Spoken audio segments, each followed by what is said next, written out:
ራሞስ ከየት ቤተ እምነት ነው? ሰላም ናችሁ? እግዚአብሔር ይመስገን። ከየት ቤተ እምነት ነው? ከኦርቶዶክስ። እንኳን ደህና መጣ። እንኳን ደህና ቆያችሁ። የዘላለም ሕይወት አለ?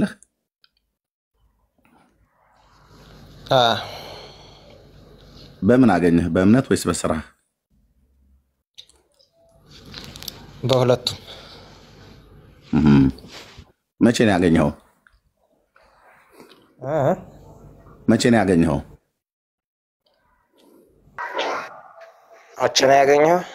መቼ ነው ያገኘኸው? የዘላለም ሕይወት ያው እንግዲህ ክርስቶስ ወደዚች ምድር መጥቶ ሞቶልኛል ተሰቅሎልኛል አይደለ? ንገረና፣ እኔ እንጃ አላወኩም። ከዛ ወዲህ ከ2000 ዓመት ጀምሮ። እድሜህ ስንት ነው? እኔ 25። ክርስቶስ የሞተው የዛሬ 25 ዓመት ነው?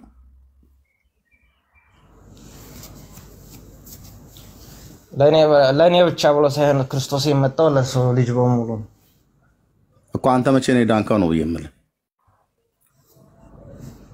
በቃ ለሰው ልጅ በሙሉ ስለሆነ ያው ከዛን ሰዓት ጀምሮ በስራና በእምነታችን ድነን ከዛሬ 2000 ዓመት ጀምሮ። ስለዚህ ስትሰራ የነበረው ከዛሬ 2000 ዓመት ጀምሮ ነው ማለት።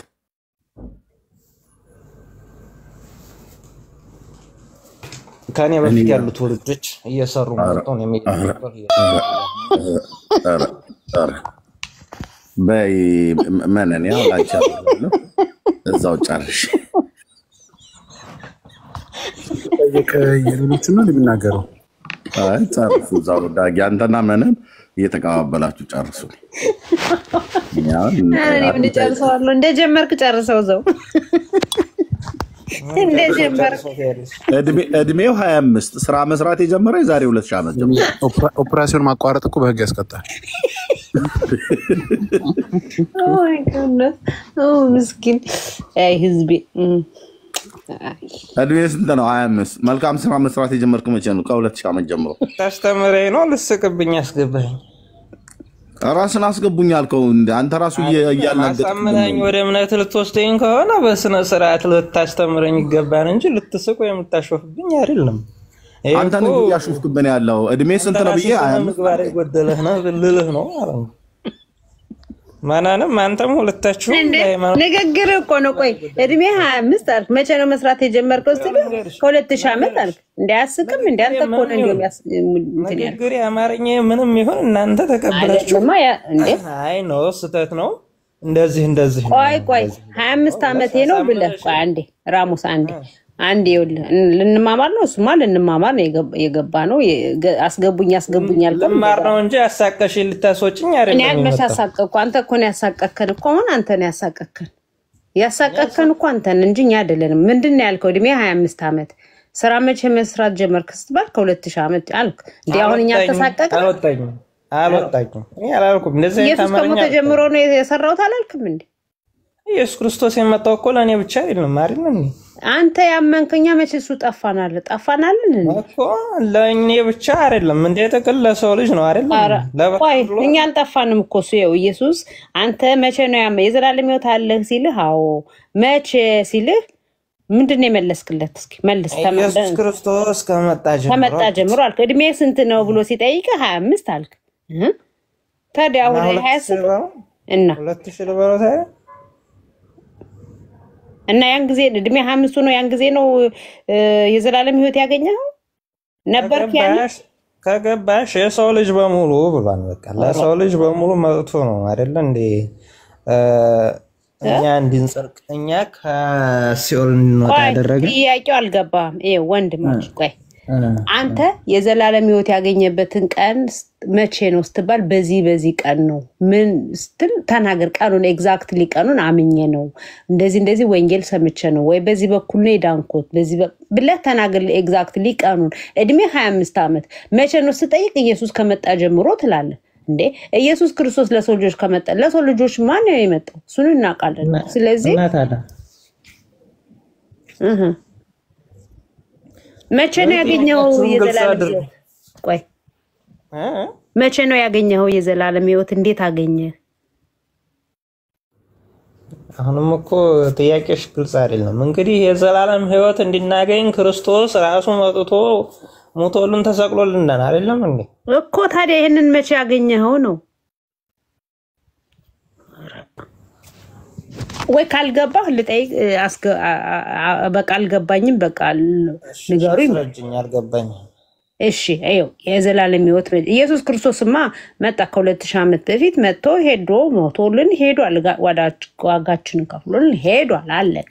ከዛን ጊዜ ጀምሮ እንግዲህ ሰዎች ያምኑበታል፣ ያምኑበትም አሉ። ኢየሱስ ክርስቶስን ማመን ማለት ነው። ወንጌልን ኢየሱስ ማመን ማለት ወንጌልን ሰምቶ እንግዲህ ለሐዋርያቱ የተሰጣቸው ወንጌል አይደለ? ሂዱ ስበኩ አይደል የተባሉት? ለሰው ልጆች ሁሉ ወንጌልን ይዘው ይሄዳሉ። ወንጌል የሰማ ሰው ለዛ ለሰማው ወንጌል ምላሽ ሰጥቶ አምኖ ኢየሱስ ክርስቶስ ለኔ ኃጢአት ሞቷል፣ እኔ ስለማጽደቅ ከሞት ተነስቷል ብሎ በልቡ አምኖ በአፉ ሲመሰክር ይድናል ይላል። ይሄንን ወንጌል ሰምተህ አንተ አዎ ኢየሱስ ስለኔ ኃጢአት ሞቷል አምናለሁ፣ እኔን ስለማጽደቅ ተነስቷል፣ ይሄንን አምናለሁ፣ በልቤ አምኜም በአፌ መሰክራለሁ ልክ ስትል ያን ጊዜ ድናችኋል ይላል። ይሄን ወንጌል የሰማህበት ቀን ከዛ ነው የተናገርነ። ከዛን ቀን ጀምሮ ድኗል ይባላል። የዘላለም ሕይወት አለው። ከዛ በኋላ ስርዓቶችን ይፈጽማል። ጌታ ኢየሱስ ክርስቶስ ያዘዛቸው ስርዓቶች አሉ። ከዛ ከዳነ በኋላ ካመነ በኋላ ወደ ጥምቀት ይሄዳል።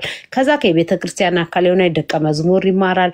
የዛ ያለ ምን ይሆነ ይላል የጌታ ስጋና ወደሙ ይወስዳል። ከጌታ ከቤተክርስቲያን ጋር ህብረት ያደርጋል። በቃ ህይወቱ ይቀጥላል። ደቀ መዝሙር እሱን ይያለን። እኛ አሁን መቼ ነው ያመንከው ስንል በዚህ ቀን አይ ብለህ መናገር አለብህ። አሁን ያልኩን በሙሉ ትናገራለህ ማለት ነው። ገባህ አይደል? አሁን አስረድ አይደል? ትንሽ ፍንጭ አልሰጠውም። እንግዲህ እኔ ከተወለድኩ ጀምሮ እንግዲህ ከቤተሰቦች ያገኘሁት ኦርቶዶክስ እምነት ተከታይ ናቸው። እንደሱ በል። ስለዚህ በ40 ቀንህ አይደል? ስለዚህ በ40 ቀን ክርስትና ተጠምቄያለሁ። በነገራችን ላይ አሁን ብሞት እንግዲህ ጥያቄሽን ማለት በእርግጥ ግልጽ አልሆነልኝም። አሁን ብሞት እጸድቃለሁ አልጸድቅም እምለውን ላንቺ ንስሐ አልገባም አይደለ?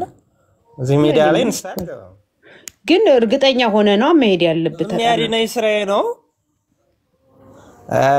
የሚያጸድቀኝ ስራዬ ነው። እና ኢየሱስ በከንቱ ነው የሞተው ማለት ነው። ስለዚህ የሚያጸድቅ ስራ፣ የሚያድን ስራ፣ የሚያድንና የሚያጸድቅ ስራ ትሰራለህ ማለት ነው። አንተ በክርስቶስ ኢየሱስ አታምንም ማለት ነው። ይሄኛና የናንተ ልዩነት እኮ እሱ ላይ ነው።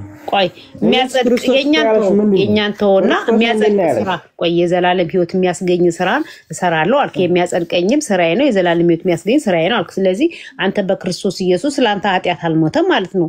በኢየሱስ አታምንም ማለት ነው። ስለዚህ የሚያጸድቅ ስራ፣ የዘላለም ሕይወት የሚያሰጥ ስራ ምን አይነት ስራ ነው? እስኪ ንገረን። እሱ ባለፈ ከ2000 ዘመን በፊት ባለ ኃጢአት እንጂ የሞተልሽ ከዛ ወዲህ ባለ ኃጢአት አይደለም። አንቺ ሁሉ ጊዜ በኃጢአት ላይ ስለተጨማለች እንደገና ድገማ አሁን ያልከው አልገባኝም። እሱ መጥቶ የሞተልሽ ማለት ነው። ከዚህ በኋላ የሚመጣው ለፍርድ ነው። አንቺ ላይ ያጸድቅ አይደለም። ይመጣና አይደለ? ይመጣን ይላል። ቆይ እኔ የዛሬ 2000 ዓመት ነበርኩ እንዴ? እኛውን ያለነው እዚህ ምድር አሁን በዚህ ዘመን ያለው ሰው በሙሉ ነበር እንዴ ያኔ? ላለመኖርሽ እኮ ነው። አንቺ በዛን ሰዓት ብትኖሪማ ይሄ ሐዋርያት ምናምን የሚባሉት ነገሮች እንዳስተምሩ እንዲሰብኩ እንትን አይባልም ነበር አይደለ? በዛን ሰዓት ክርስቶስ በመጣ ሰዓት አንቺ ኑረሽ ቢሆን የክርስቶስ ስብከት አንቺ ራስሽ ስለምትሰሚ ሚውት አድርግ። ኤፍሬም እንዴ ቴንክ ዩ እንዴ ሚውት አድርጎ ዘፈን ይከፍትብናል። እሺ ስለዚህ ምን እያልከን ነው ወንድማችን? እኔ ምንም ያልገባኝ አይደለም። ኢየሱስ የሞተልን ምን ነበር ያልከው? አንቺ ምንድነው ያልከው? እስኪ ድገሙ። አዳም በሰራው ኃጢአት ነው። አዳምን ከሲኦል ለማውጣት ለአዳም ኃጢአት አዳም ለሰራው ኃጢአት ነው የሞተው ነው። አዳም ማለት ያውኛ እንደ ጥቅል ያው ልጆቹንም ጨምረን አይደል እኮ። በስነ ስርዓት አውራ። ስታወራ ደግሞ እኮ ያወራው እኮ ነው። በስነ ስርዓት አውራ። ቆይ ይኸው አዳም ለአዳም ኃጢአት ነው ልትል ነው? ለአዳም ባድ ነው ምንድነው? እኔ አልገባኝም። አሁን እውነት ለመናገር ታወራው ገና የተፈጠርሽበትን ቀን ትጠያለሽ አልኩሽ። ጌታ ከዚህ በኋላ ገና አይገባሽም። ተኛል እንዴ አንተን አለኝ እኮ ጭራሽ። ኦ ማይ ጋድ። ቆይ እስኪ ምንድነው ያልከው አባቴ? ምንድነው ያልከው እስኪ? እኔ እንደዚህ ሰምቼም አላውቅም። የተወሳሰበ ነገር ምን ነው ከአማርኛ ነው አይደል?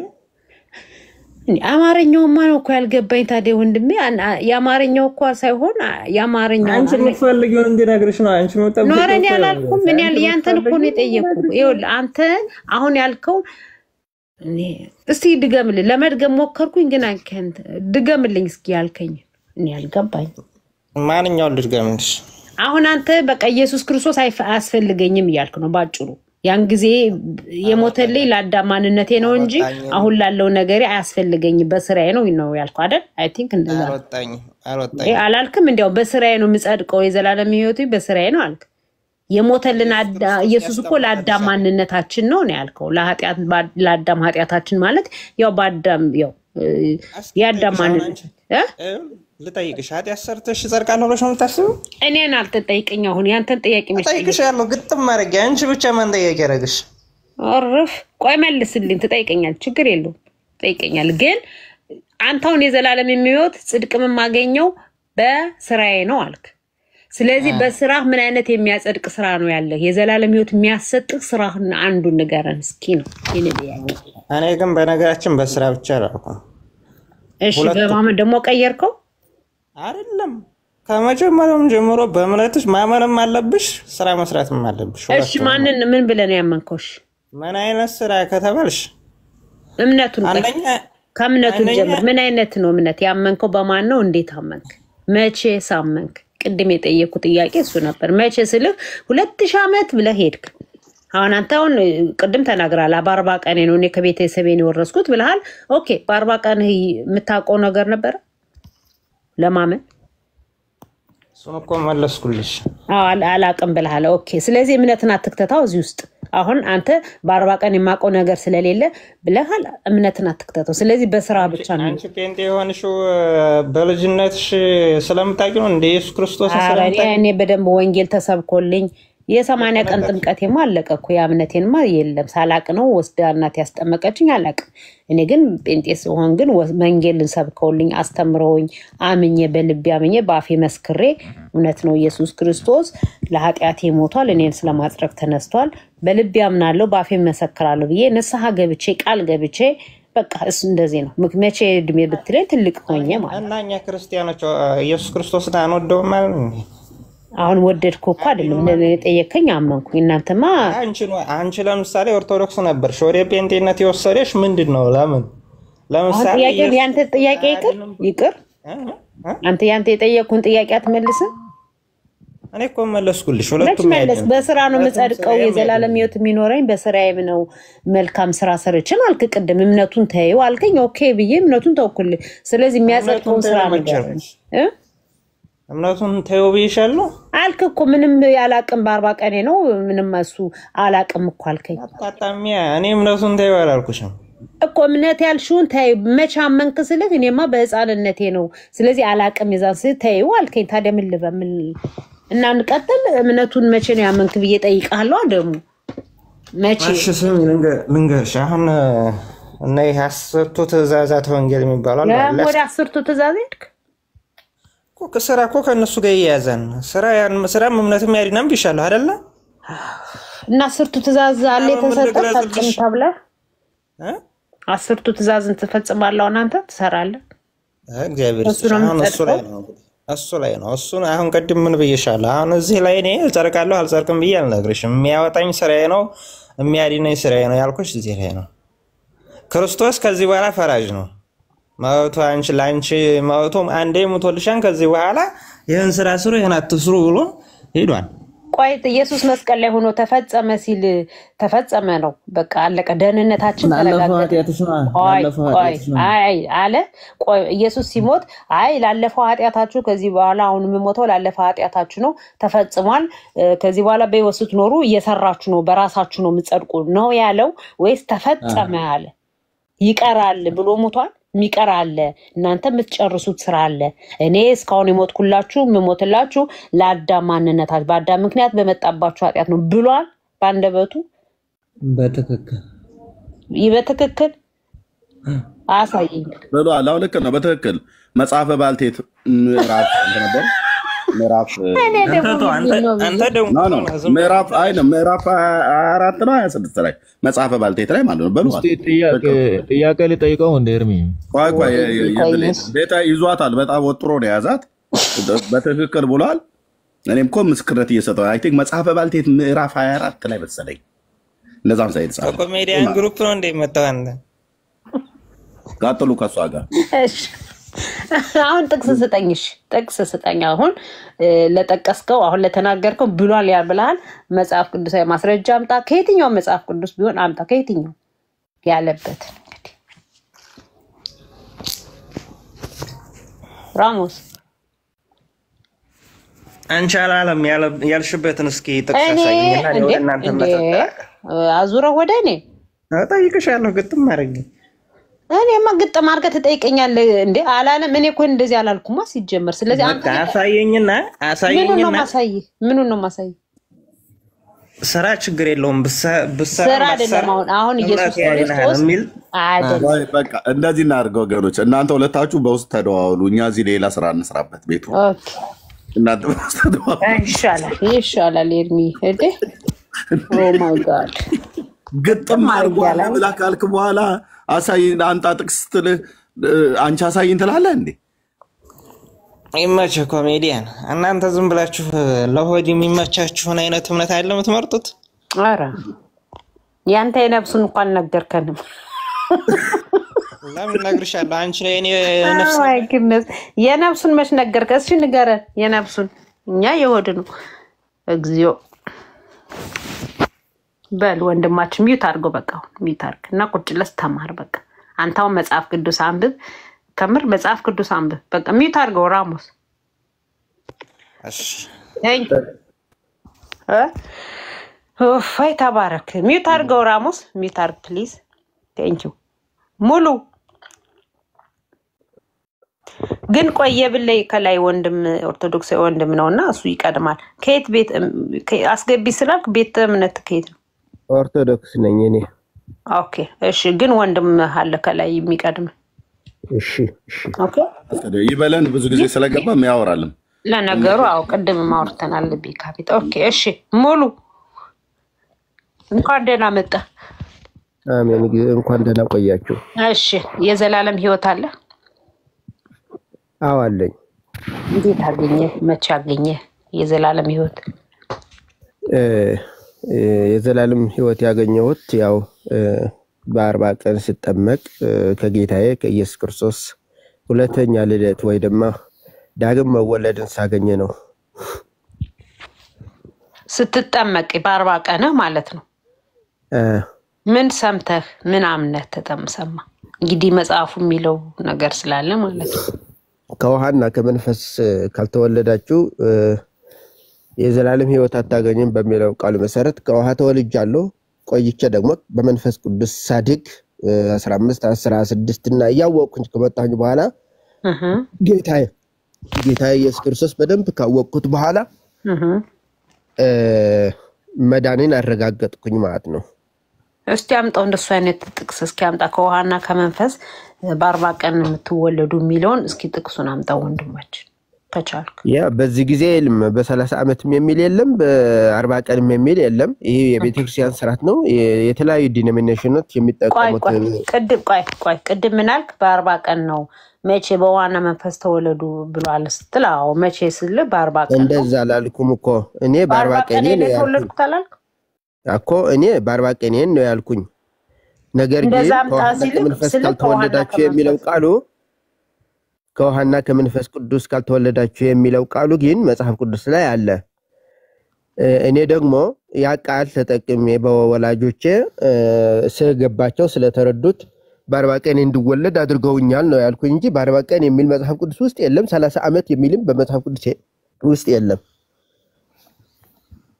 ጌርሳ አቤት ነው ቆይ ጌርሳ ወንድማች ካለ ካንተ በላይ ያለው ገርሳም እያስካውራው ወልቀጣ አቤት ዳጊ ለዚህ መልስ የለውም እንዴ? እቺ እንትን ነው ለርስ የሚሰጠው ጠቅ የሚያረጋል ዳጊ በእምነት ብቻ የምትለዋነት ከርቀት ነበር የምሰማው ወንድሜ። አይ ችግር የለውም። አጭርና ግልጽ አድርገህ የዘላለም ህይወት እንደ አዲስ እስክንጀምር በእምነት ነው የሚገኘው በስራ ነው የሚገኘው? ግልጽ አድርግልን። እኔን ነው? አዎ አንተን ነው። በእምነት ነው የሚገኘው። ኦኬ እና ስታመን ትድናለህ? በትክክል። ኦርቶዶክስ ነህ? አዎ። እሺ አሁን አንተ ድናል? አዎ ድኛለሁ። ድናል። በጣም ጥሩ። በቃ ስታመን ትድናለህ። መጠመቅ አያስፈልግም አይደል? ሳትጠመቅ ስታመን ትድናለህ። አይደለም ሳትጠመቅማ አትድንም። ምክንያቱም እምነት እኮ ነው እሱ የማመን ምልክት እኮ ነው። ያ ስትጠመቅ እኮ የማመን ምልክት ነው። ስታመን ካትጠመቅም ቆይ አንተ ወደ አንተ ራሱ ማመንህን መጣለን ማመንህን መጠመቅህን እልል እያልክ ይሁን ወይም እያለቀስክ መጠመቅህን ቼክ እናደርጋለን። ምክንያቱም እልል እያሉ የሚጠመቁ አሉ፣ እያለቀሱ የሚያጠምቋቸው አሉ። እነሱ መጠመቅ ሳይሆን የሚያጠምቋቸው አሉ፣ በኬሮፍ በተወካይ ማለት ነው። የትኛው እንደሆን ቼክ እናደርጋለን። ከዛ በፊት ግን ስታምን ምንድን ነው የምታገኘው? በእምነትና በጥምቀት መካከል የምታገኘው ነገር ምን አለ? አዎ እምነት በክርስቶስ ቤዛነት ክርስቶስ ያደረገውን ለሰው ልጆችን ቤዛ የሆነበትን ማመን ነው። የዘላለም ህይወት ማግኘትህን ማመን ነው። ክርስቶስ ስለሰዎች ልጆች ብሎ በመስቀል በዋለው ስራ ላይ ማመን ነው። እኔ ደግሞ ጥያቄ ምንድነው የጠየቁን? እስኪ ምን ብዬ ነው የጠየቁ? እኮ የማመን ምንድነው? እምነት እንዴት አመንክ አይደል ያልከኝ? አይደለም ቆይ ላስታውስ። መልስ ላይ አታተኩር። ጥያቄን መስማት የመልስን ግማሽ ማወቅ ነው ይባላል እና እሺ እኔ የጠየኩ ምንድነው ባመንክበትና በጥምቀት መካከል ጋፕ አለ አይደል? እሺ ያው ሰዓታትም ይሁን ቀናትም ይሁን ወራትም ይሁን ጋፕ አለ እና ባመንክ ጊዜ እስከምትጠመቅ ድረስ ያገኘኸው ምንድነው? ያገኘኸው ጥቅም? ያ በልጅነት ያው እምነት ሊኖር አይችልም። ምክንያቱ ወይ ወደሱ አልመጣንም። ኖ እሱ አይደለም። እሺ ጋፕ አለ ያንተ ምናልባት ብታመን ምክንያቱም በማምኖ ተጠምቆ ነው የሚድነው የሚል እሱን ስለሆነ የእናንተን ትምህርት ስለሆነ ያንጸባረከው በእምነትና በጥምቀት መካከል ጋፕ አለ የተወሰነ እና ሰው ሲያምን የሚያገኘው ምንድን ነው? የዘላለም ህይወት ነው። ባመነ ጊዜ የዘላለም ህይወት ያገኛል? አዎ ሳይጠመቅ ማለት ነው። እሱ በኋላ የሚከተለው እኮ ነው። አምነህ ትጠመቃለህ። ቆይ ይኸውልህ ግልጽ እናድርገው። ለምን እናወሳስበዋለን? ሆድ ሲያውቅ ዶሮ ማታ። ይኸውልህ በእምነትና በጥምቀት መካከል የጊዜ ጋፕ አለ፣ የሰዓታት የቀናት ወይ ወራት። አዎ አለ። ኦኬ ባመንክ ጊዜ ምን ጥቅም ታገኛለህ? እስከምትጠመቅ ድረስ የምታገኘው ምንድነው? መንፈሳዊ ጥቅም ቤኔፊቱ ምንድነው? ወደ ጌታ ትጠጋለህ። የሆነ እንደ ማግኔት ትንሽ ጠጋ ነው የምትለው? አዎ እንጂ አድንም። መዳንህ የሚረጋገጠው ስትጠመቅ ነው። እኔ ቆይ መረጋገጥ ምናምን አልመጣውም እኮ እሱ ማረጋገጥ እንደዚህ አይነት አይደለም። በታመነ ጊዜ የሚገኘው ጥቅም ምንድነው አልኩ? ዛሬ አዲስ ትምህርት አስተምረናል። መጠጋ ነው፣ ትንሽ ጠጋ ማለት ነው። ካሉ በሰልፍ ጠጋ በል እየተባሉ ትንሽ ጠጋ እንደሚባለው አይነት ማለት ነው እኮ። ክርስቶስ እኮ እንደሚያድን እንደሚሰቀል ይታወቃል አይደለም? ሳይሰቀል ግን ሰዎች ያድኑ ነው። ቆይ አንተ ካላስተዋልከው ዛሬ እንድትነቃ ነው። ይሄ አሁን የምጠይቅ ጥያቄ ለአንተ ቤኔፊት ነው። ባመን ጊዜ ምን ታገኛለህ? ይሄ ልጠይቀው አንተም እዚህ የሚከታተሉ ኦዲየንስ ጠቅላላ ሊጠይቁት የሚገባ ነገር ነው። በእምነትና በጥምቀት መካከል የቀናት የሳምንታት የወራት የጊዜ ገደብ አለና ስታምን ምን ታገኛለህ? ምንድነው ጥቅሙ ማመኑ? ለመዳን ትዘጋጃለህ። እስኪ ማስረጃ ስጠኝ። ገና አሁን ወደ አንተ እንመጣለን። ያንተን እምነትና ጥምቀት እንዴት እንደሆነ እንመጣለን። ግን ሲታመን ለመዳን መዘጋጀት ነው የሚል እስኪ ጥቅስ ስጠኝ ከመጽሐፍ ቅዱስ ከአባቶች ከፈለግከው ቦታ። ያመነ የተጠመቀ ይድናል ይላል። ቆይ እሱን እሱ ይላል እኮ ማርቆስ 16:16 እንመጣለን። እሱን እንፈታ እና ምን ጥያቄ እኮ አልገባኝም። ታምናለህ ትጠመቃለህ እኮ ይድናል ይላል። ቀጥሎ ደግሞ መዳን ከሁለቱም በኋላ ነው ያለው። ቆይ ሙሉ ይኸውልህ አንድ የተማመነው ነገር አለ። በእምነትና በጥምቀት መካከል የጊዜ ገደብ አለ፣ ጋፕ አለ። በዛ በታመነ ጊዜ የሚገኘው ጥቅም ምንድነው ስልህ መጀመሪያ ወደ ጌታ ትጠጋለህ አልከኝ። ጠጋ ትላለህ።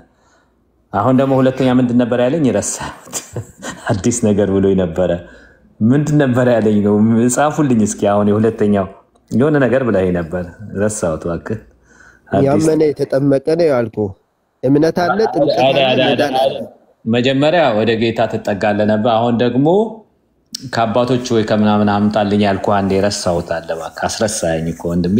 ጻፉ እስኪ። እናንተም እንደኔ ረሳችሁ እንዴ? ከስራ ያላችሁ ኮመንት ሌላው ይቀርና እዚህ ጋር እንግባባ። በዚህ ላይ ይዘጋጃል ብሎ ጽፎልኝ። እሺ በአመነ ጊዜ ለመዳን ይዘጋጃል የሚል እስኪ ማስረጃ አምጣ ብራዘር። የሚገርም እሺ ያመነ የተጠመቀ ይድናል። እሱ አይደለም። ስታምን ምን ታገኛለህ ነው ጥያቄያችን። ስታምን አንድ ጊዜ አንዴ ጠጋ ይላል አልከኝ። አሁን ደግሞ ለመዳን ይዘጋጃል። እሱ የኔ ቃል ነው እንበልና የመጽሐፍ ጠጋ ትቼዋለሁ። እሺ ይዘጋጃል ለሚለው ማስረጃ አምጣ። እሺ እሱም ተወው፣ በመጽሐፉ ብቻ እንወያይ እስኪ። እኮ በመጽሐፉ እኮ ነው የምወያየው እኮ። ያመነ የተጠመቀ ብሎ ቀጥሎ ያለው ቃል ምንድን ነው? ይድናል ነው አይደል? እኮ ይኸውልህ አንተ የሚድነው ሰው አምኖ ሲጠመቅ ነው የሚል አቋም አላችሁ። ሰው አምኖ ሄዶ ካልተጠመቀ በስተቀር አይድንም የሚል አቋም አለ። እሺ ብዬ አከበርኩልህና ባመነ ጊዜ እስከሚጠመቅ ጊዜ የጊዜ ገደብ ስላለ ባመነ ጊዜ ምንድነው የሚያገኘው ጥቅም የሚል ጥያቄ፣ በጣም ግልጽ የሆነ ጥያቄ ጠይቄያለሁ ወንድምነት። ምንም ጥቅም የለውማ። ሰማችሁት ጋይስ? ከዘፍጥረት እስከ ራዕይ ስለ እምነት የሚናገረው ነገር ዕብራውያን 11 አምነው ሞቱ፣ በእምነት ድል ነሱ። አብርሃም አመነ ጽድቅ ሆኖ ተቆጠረለት። ሮሜ 5:1 እንግዲህ በእምነት ከጸደቅን የሚለው ሁሉ በቃ አፈርድሜ ጋጠ። እንደገና ዮሐንስ 3:18 ላይ አመነ ይድናል፣ ያላመነ ተፈርዶበታል የሚል እና እድን ዘንድ ምን ላድርግ ሲል በጌታ በኢየሱስ ክርስቶስ እመን አንተና ቤተሰቦች ትድናላችሁ የተባለው እመን። ይሄ ሁሉ የተጻፈው በቃ አንተ ፉርሽ አደረግከው። ምንም ጥቅም አላደረኩም። ጥምቀት ይጨመርበት። ጥምቀት ካልተጠመቅክ አትድንም ነው ያልኩኝ ብራዘር። ምንም ጥቅም አያገኝም እኮ አልከኝ እኮ። ጥምቀት ከእንትን ከሌለው ጥምቀት ካልተጠመቀ አምኖ ምንም ጥቅም የለውም። ማመኑ ምንም ዋጋ የለውም። አምኖ መጠበቅ አለበት። ይበቃናል በቃ። እሺ ኤርሚ ማለት ቀናችንን ምሽትም ለሆናችሁ ምሽታችሁን ያበላሻው፣ ቀናችንም ለሆነ ቀናችንን ያበላሻው። እምነትን ገደል ከተተው። አሁን ይሄ ወንድም መጽሐፍ ቅዱስ ያነበበ ሰው አይደለም ንግግሩ። መጽሐፍ ቅዱስ ያነበበ መጽሐፍ ቅዱስን የተማረ መጽሐፍ ቅዱስን የተረዳ ሰው አይደለም። እና ወንድማችን ሙሉ እንወዳሃለን። መጽሐፍ ቅዱስን ግን አንብብ። እኔ አንብቤያለሁ። ምን አንብበሃል? ለምሳሌ እስኪ የትኛውን የመጽሐፍ ቅዱስ ክፍል አንብበሃል? ያው የነገርኩ አይደል እንዴ? ማመንና መጠመቅ መዳን አለ። የትኛውን የመጽሐፍ ቅዱስ ክፍል የትኛውን አንብበሃል? አዲስ ኪዳን ነው ብሉይ ኪዳን ነው የተጻፈው እያልከኝ ነው? አዎ የትኛውን መጽሐፍ ነው ያነበው? የመጽሐፉ ስም አለው አይደል? አዎ። ምን የሚል መጽሐፍ ነው ያነበብከው? መጀመሪያ ይሄ ነገርኩህ የራሱ የክርስቶስ ቃል ነው። ከየቱ ጋር ነው ያነበብከው? ምን የሚል መጽሐፍ ነው? አሁን ራሱ እኮ ጠውሰታል። ወንድሜ ከተውሰታል። ምንም እኔ መልከሙ ምንም አይደለም። አዳም ቀበሮ ሰው ሞት አነሰው ነው ምናምን ብላ ያለችው አልስ ነው የተባለው በአገራችን ባል ቀበሮ። ያንንም ታሳየን። መጽሐፍ ቅዱስ አንብብ። ሻቷሽ ብራዘር ታጭወረድ። ቴንክ ዩ። ጊዜው ሰድና መጽሐፍ ቅዱስ አንብብ። ቀበሮ ሰውን ሞት አነሰው ብላለች ይላል። እውነት እኮ ነው። እግዚአብሔር መሐሪ ስለሆነ በምህረቱ ስለያዘን እንጂ አንድ አይደለም 100 ጊዜ እኮ መሞት ያለብን ሰዎች አልመጣልህም። ዛሬ ገና ኤርሚ ለሰው ሞት አነሰው ነው ያለችው። ለሰው ሞት አነሰው ነው አይደል? ነው እንግዲህ ግጥም የሚመታው እንደዛ ነው። ለሰው ሞት አነሰው። ታዲያ አሁን ወንድምነት እንደዚህ አይነት ስብከት አስተምራችሁኝ አሁን ከዚህ ሰው ጋር ቤት ይሁን ዞረብኝ እኮ እና መጽሐፍ ቅዱስ አታነቡ አትምጡ ባካችሁ። እሺ ሰላም ነው ወንድማችን። እንዴት ነህ? ሰላም ነው? ደህና ነኝ። ከየት ቤተ እምነት ነው? ከኦርቶዶክስ ተዋህዶ ነው። እሺ እንኳን ደህና መጣ። እንኳን ደህና ቆያችሁኝ። የዘላለም ሕይወት በእምነት ወይስ በስራ ነው የሚገኘው? ያው እንደዚህ በአጭር ቃል የሚገለጽ ሳይሆን ቤተክርስቲያናችን የምታስተምረውን ለመንገር የእናንተን ውይይት ስለሳበኝ ለመማማር ነው የገባሁት። እና ያው ቤተክርስቲያናችን እንደምታስተምረን ቅዱሳን መጻሕፍትም እንደሚያስተምሩን የሰው ልጅ ድነት የሚገኘው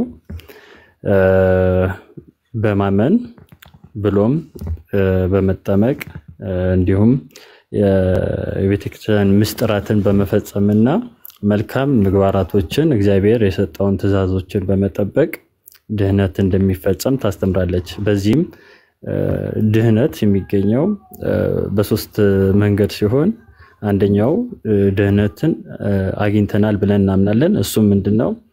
ከአዳም በለስን በመብላቱ የእግዚአብሔር ሕግ በመሻሩ በደረሰበት ከዘላለማዊ ሞት ከዘላለማዊ ቅጣት ጌታችን ኢየሱስ ክርስቶስ ከሰማይ ሰማያት ወርዶ በስጋው ወራት ሊቀ ካህናት ሆኖ ራሱን እንደ መስዋዕት አቅርቦ ራሱን መስዋዕት ተቀባይ ሆኖ አንድ ጊዜ በፈጸማት በመስቀል ላይ ማስታረቅ ሥራ የሰው ልጆች በሙሉ እንዳዳነ እናምናለን። ከዚህም ቀጥሎ ድህነትን የድነት በር በዚህ ይጀምራል ማለት ነው። ሰው በኢየሱስ ክርስቶስ ሲያምን የዚህ እምነት ተካፋይ ይሆንና ድህነትን በዚህ ይገባል። ቀጥሎ ግን የድህነትን መንገዶችን በመጠበቅ ትእዛዛቶችን በመጠበቅ ደግሞ በድህነት መንገድ ላይ በፕሮሰስ ድህነትን ይፈጽማል ነው። በሶስተኛ ደረጃ ደግሞ ተስፋ የምናደርጋትን እምነታችን ጠብቀን መልካም ምግባራቶችን እየፈጸምን በመጽናት ደግሞ የመጨረሻውን ድህነት የምናረጋግጥበት ጌታችን ኢየሱስ ክርስቶስ እንዳለው ለሰው ሁሉ እንደየሰራው ዋጋ የሚከፍልበት የመጨረሻውን ዋጋ የምናገኝበት የዘላለም ሕይወት የምንወርስበት የመጨረሻውን ድህነት እናገኛለን ማለት ነው። ቤተክርስቲያናችን በዚህ ደረጃ ነው የምታምነው እና እምነት አያስፈልግም አትልም። ምክንያቱም መሰረቱ እምነት ስለሆነ ሰው ሳያምን ሊጠመቅ አይችልም።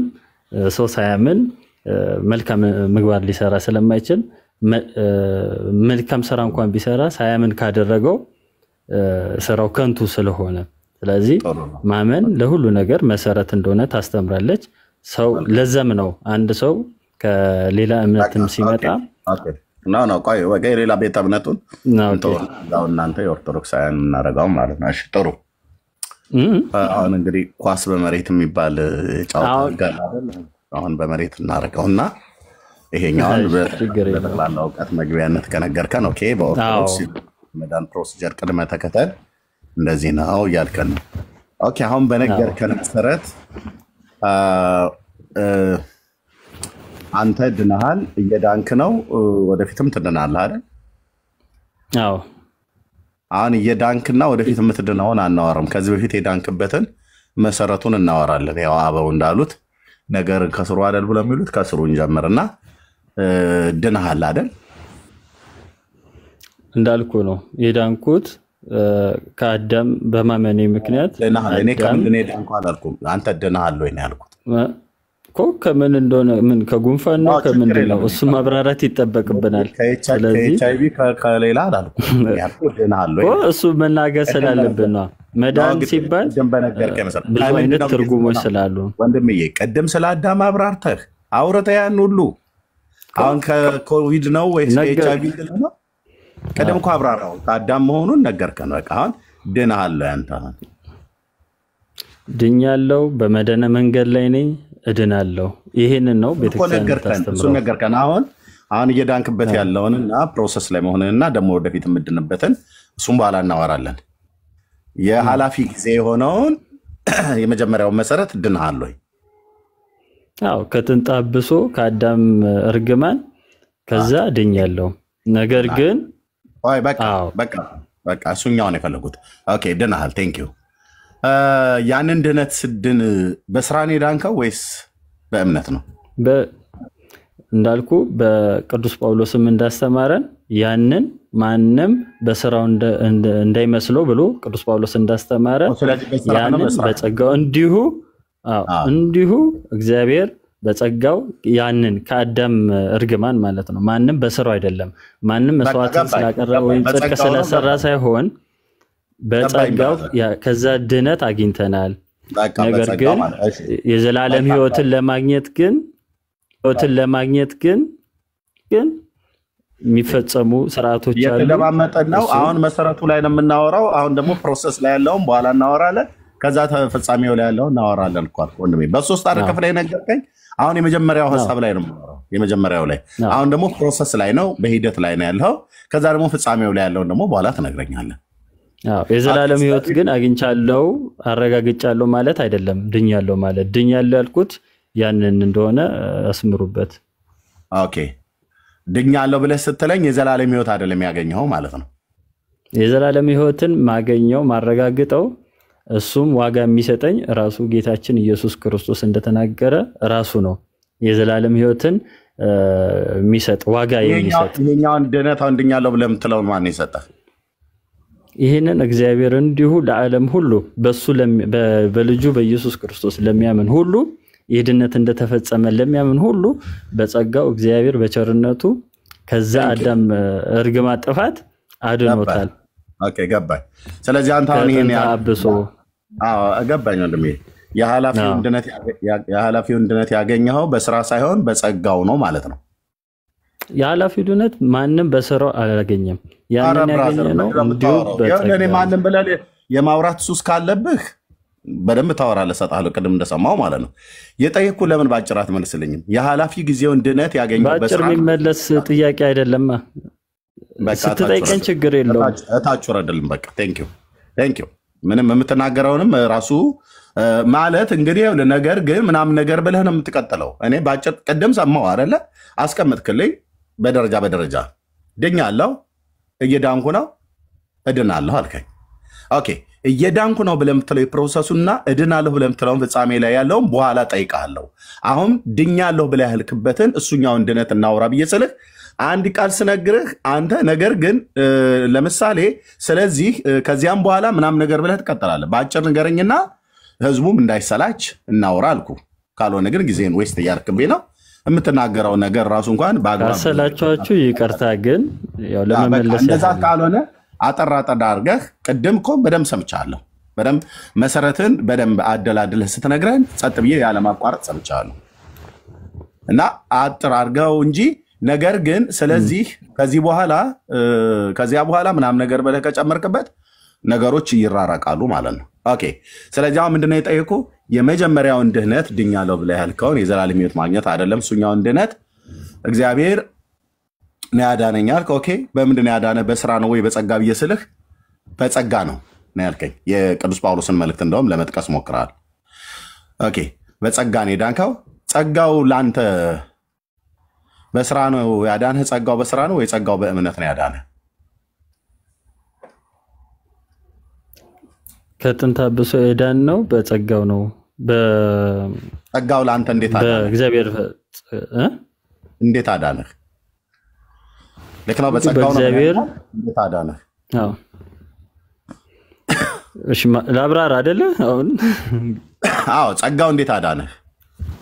እሺ፣ እንግዲህ እሱን ለማብራራት ያህል ምንድነው ጌታችን አንደኛ ዋነኛም ወደዚች ምድር ላይ የመጣው አዳም የኔ ጥያቄ እንዴት በጸጋው እንዳዳነን ልነግርህ። ቆፋሮ ሊቆፍር አይደለም የመጣው ብለህ ጌታችን ጋር ትሄድ እንዴት አዳነ ጸጋውን ያልኩ ጌታችን ወደዚህ ዓለም የመጣው ቁፋሮ ሊቆፍርና ነው አይደለም። እንዴት በጸጋው አሁን አንተ የምታወራን ያህል ጊዜ አልወስድም እኮ ጸጋው እንዴት አዳነ ይስል ጌታችን አትበለኝ። ጸጋው እንዴት አዳነ? ጸጋው እንዴት አዳነ? ጌታችን አትበለኝ። ጌታችን ማለት እንዳዳነን እኮ ልነግርህ ነው እኮ ጥቅስ መሰረት ጥቅስ ስጠኝና እንዴት እንዳዳነ ንገረኝ። ጸጋው በእምነት ነው ወይስ በስራ ነው ያዳነ? ነገርኩ። በጸጋው ነው ያዳነን። የመጀመሪያው ድነት በጸጋው ነው አልኩኝ እኮ። ጸጋው ለአንተ ድነት የሆነልህ በእምነት በኩል ነው ወይስ በስራ በኩል ነው ያልኩ? እንዳልኩ ነው። ይሄንን በእምነት ለሚያምን ሁሉ እግዚአብሔር እንዳዳነው ለሚያምን ሁሉ በጸጋው እግዚአብሔር አድኖታል። ከዛ ነገር ግን ይሄ ማለት ስለሌላ ስለሌላ ሰው አትንገረኝ። ይሄንን ለራስ አድርገህ ንገረኝ። አሁን ያልከውን ስለሌላ ሰው ብታወራው ለራስ አድርገህ ንገረኝ። እኔ እናንተ ቀደም ኳስ በመሬት ብያለሁ። ይሄን ለሌላ ሰው የምትነግረው ለራስ አድርገህ ንገረኝ። ጸጋው አንተን በምንድን ነው ያዳነ? እንዳልኩ ነው። ኢየሱስ ክርስቶስ ያንን ድነት በመፈጸሙ ስላመንኩኝ አልጠየኩም። ብራዘር ጸጋው በምንድን ነው ያዳነ? ጸጋው በክርስቶስ ኢየሱስ እንደተሰጠን አውቃለሁ። የጌታን ስም ደጋግመህ ስለጠራ እውነት ተናገርክ ማለት አይደለም። ጸጋ በክርስቶስ ኢየሱስ ሆኖልና ልክ ነው። ጸጋው ለአንተ መዳን የሆነልህ በእምነት በኩል ነው ወይስ በስራ በኩል ነው ያልኩህ? በእምነት በኩል ያንን ጸጋ ስለምናምንና ስለራስ ተናገር ብራዘር። ስለራሴን ብቻ ሳይሆን አንተ ስለራስ ያምን ጌታ የተሰቀለው ለእኔ ብቻ ሳይሆን ለሁላችንም ስለሆነ አልጠየኩም። ጌታ የተሰቀለው የተኛው ምናምን ነገር ብለህ አትበለኝ። አልጠየኩም። የጠየኩ ጥያቄ ለምን ተረጋጋ። አንደኛ መቆጣት አያስፈልግም። እኔ አሁን ተረጋግቼ ነው ማወራ አይደለ ወንድሜ? ምን ተረጋጋለህ? ምን ተረጋጋለህ? ሚዩት አድርገውና የጠየኩ ጥያቄ ልብ ብለህ ስማ። አንተ ጸጋው በምንድን ነው ያዳነው? የሰለ ጌታችን የወረደው የመጣው የተኛው የቆመው ምናምን ነገር ብለህ አትበለኝ። ጸጋው በክርስቶስ ኢየሱስ የተሰጠን በጌታችን። አዎ እኔ እሱን ስጠይቅህ ጸጋው በምንድን ነው ያዳነህ አንተም ብዬ ስልህ በስራ ነው ወይ በእምነት ብዬ ስልህ ይኸውልህ ጌታችን የወረደው የመጣው እንዴ አልጠየኩም። ጸጋው ያ በክርስቶስ ኢየሱስ የተሰጠህ ጸጋ ለአንተ መዳንን ያመጣልህ በእምነት በኩል ነው ወይስ በስራ በኩል ነው? ልብ በሉ 8ኛ ጊዜ ነው የምጠይቀው። this is orthodox። አንድ ጥያቄ 8 ጊዜ ነው የምጠይቁት። በጸጋ የዳነ ሰው ጸጋው በስራ ነው ያዳነኝ ወይ ጸጋው በእምነት ያዳነኝ ብሎ አይደለም። እነሱንም አታስታቸው። አንተ ኮንትሮል ሚዩት አድርገው። ቴንክ ዩ። አንድ ጥያቄ 8ኛ ጊዜ ነው የጠየቅኩ። 2 ቻንስ ይቀርሃል። 2ቷን ስትሞላ 10 ስትሞላ እታች ትወርዳለህ ማለት ነው። ድጋሚ ለ9ኛ ጊዜ ልጠይቅህ። ጸጋው ላንተ በጸጋው ነው ብለሃል። ኦኬ ጥሩ። በስራ አይደለም በጸጋው ነው ብለሃል። ጸጋው ላንተ ድነት የሆነህ የመጀመሪያውን ድነት ያ ድኛለሁ እየዳንኩ ነው እድናለሁ ብለህ የምትል 3 ፕሮሲጀር አስቀምጠህልኛል። ሁለቱን ልቶ የኃላፊ ጊዜውን የዳንክበትን ነው መሰረቱ ላይ ያለውን እየጠየቅኩ ያለሁት። ጸጋው አንተን ያዳነህ በእምነት ነው ወይስ በስራ? ለ9ኛ ጥያቄ ነው እንድመልስ ይፈቀድልኝ። ያው ተቆራጠኝ። እሺ ጸጋው በእምነት ነው በስራ? ፈቀድኩልን። እንዳልኩ በጸጋው ነው እግዚአብሔር ሁላችንም የሚያዳነን። ያንን ድነት ግን ጸጋው ላንተ ያዳነህ በምን በኩል ነው? የነገርኩ ቆይ አንድ 30 ሰከንድ እንኳን መስጠት እኮ አልቻልኩም። በምን በኩል ነው ያዳነህ ነው ብያልኩ። በእምነት ወይስ በስራ? ልነግርህ እኮ ነው። ጸጋው በእምነት በኩል ነው ወይስ በስራ በኩል ነው ያዳነህ? ያንን በጸጋ የዳንበትን በእምነት እንድናገኝ አንተ የዳንከውን ስለራስህ ፐርሰናል ተናገር። ኳስ በመሬት መዳን ላይ ምን እንደሆነ ሳንስማማ አንተ ወደ ሌላ አትጠምዞ ብዬ እኮ ነው። 9ኛውን ጥያቄ ጨርሰሃል። ለ10ኛና ለመጨረሻ ጊዜ ጠይቃለሁ ይሄንኑ ጥያቄ። 10ኛ የዳንኩት በጸጋ ነው ብለኸኛል። የመጀመሪያውን እኔ ግን ስገባ በፍቅር ነው የገባሁት። እናንተ ሆናችሁ አይደለማ። አንድ ሐሳብም ለመነጋገር አድምጠኝ። በጸጋው ነው ወይ ዳንከው ወይስ በስራ ብዬ ስልህ በጸጋው አልከኝ። ኦኬ ጸጋው በእምነት ነው ያዳነህ ወይስ በስራ ነው ያዳነህ? ነው የኔ ጥያቄ። አስረኛ ነው እኮ ነው እየነገርኩ ያለሁት። በጸጋው አድኖናል አልኩኝ አይደል? እኔ አንተን የጠይኩ አድኖናል ብሎ የሚለውን ተወው፣ ስለራስህ ተናገር። አንተ ነው ኳስ በመሬት ብያለሁ። የዓለም መድኃኒት ስለሆነ ነው አድኖናል ምለው። እናንተ እንደምትሉት የግል አዳኝ ሳይሆን ጌታችን አምላካችን የዓለም አዳኝ ስለሆነ እታች ወረድ። በቃ 10 ጥያቄ፣ አንድ ጥያቄ 10 ጊዜ፣ አንድ ጥያቄ ስንት ጊዜ? 10 ጊዜ። this is orthodox። እንዴት ሰው አንድ ጥያቄ 10 ጊዜ ይጠይቃል? ጌታችን የመጣው የቆመው የሄደው የተራመደው አልጠየቁም። የኔ ጥያቄ አይደለም። ጸጋው በእምነት ነው ያዳነው ነው የሚለው ቅዱስ ጳውሎስ። ጸጋው በእምነት አድኗችኋል ነው። በእምነት ነው በስራ ነው ጸጋው ያዳነህ እኮ እየጠየቅኩት ነው ወንድሞች እናቶች። የዘላለም ሕይወት በእምነት ወይ በስራ አይደል የሚለው አርእስቱ ላይ እና ጸጋው በምንድን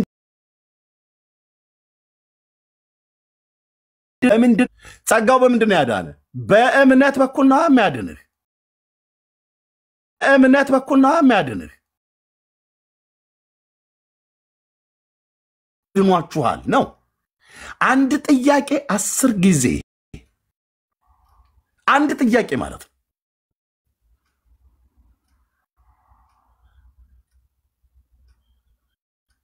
ድኛለሁ እየዳንኩ ነው እድናለሁ ብሎ ያለው ሰውዬ ስለራስህ ኳስ በመሬት ብየዋለሁ አስቀድሜ።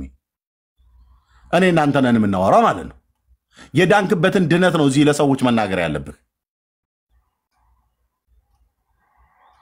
አንድ ጥያቄ 10 ጊዜ እንዴት ሰው ይጠየቃል? ወንድሞች እናቶች፣ ይሄ ምን አይነት ይባላል በትምህርት ቤት ዓለም? ሰነፍ ተማሪ። አስተማሪ ራሱ አውጥቶ ይገትራሉ። ጭል ሂድና ቁጭ በል እዛ ናም ነገር ብሎ ማለት ነው። እንደዛ አይደለም። እንደዚህ አይነቱን ሰው አስተማሪዎች ድሮ ሲያስተምሩ ይሄ ምን አይነት ድንጋይ ራስ ነው ምናምን ነገር ብለው ማለት ነው። እኔ እንደዛ አይደለም። እንዴት አንድ ጥያቄ 10 ጊዜ ይጠይቃል? ወንድሞች እናቶች፣ ይሄ ማለት ምን ማለት ነው? ድኛለሁ ብሎ ይላል እንጂ አልዳንም። በጸጋ መዳን የሚባል በኢትዮጵያ ኦርቶዶክስ ተዋሕዶ ቤተክርስቲያን አውደ ምሕረት ላይ አይሰበክም። መድኃኔ ዓለም ክርስቶስ ምስክሬ አይሰበክም። ከየት አምጥቶ ይመልሰው? በጸጋ መዳን የሚባል ነገር የለም፣ አይሰበክም። ቤቱ ያደግንበት ቤት ነው። ተተኑም ከወጣን በኋላ ቪዲዮቻቸውን ገብታችሁ መስማት ነው ያለባችሁ። ግቡና ስሙ። ትልልቅ ሰባኪያን የሚባሉ የኦርቶዶክስ እነ ምሕረተአብ እነ ዘበነ ሌሎችም እና አባ ገብረ ኪዳን የተባሉት ጸጋ የሚባል በክርስቶስ ኢየሱስ በማመን በጸጋው ድናችኋል ብሎ የሚል ትምህርት እንዴ ህዝቡን ታባልጉት እንዴ ይላል። ይሄ ህዝብን ማባለግ ነው።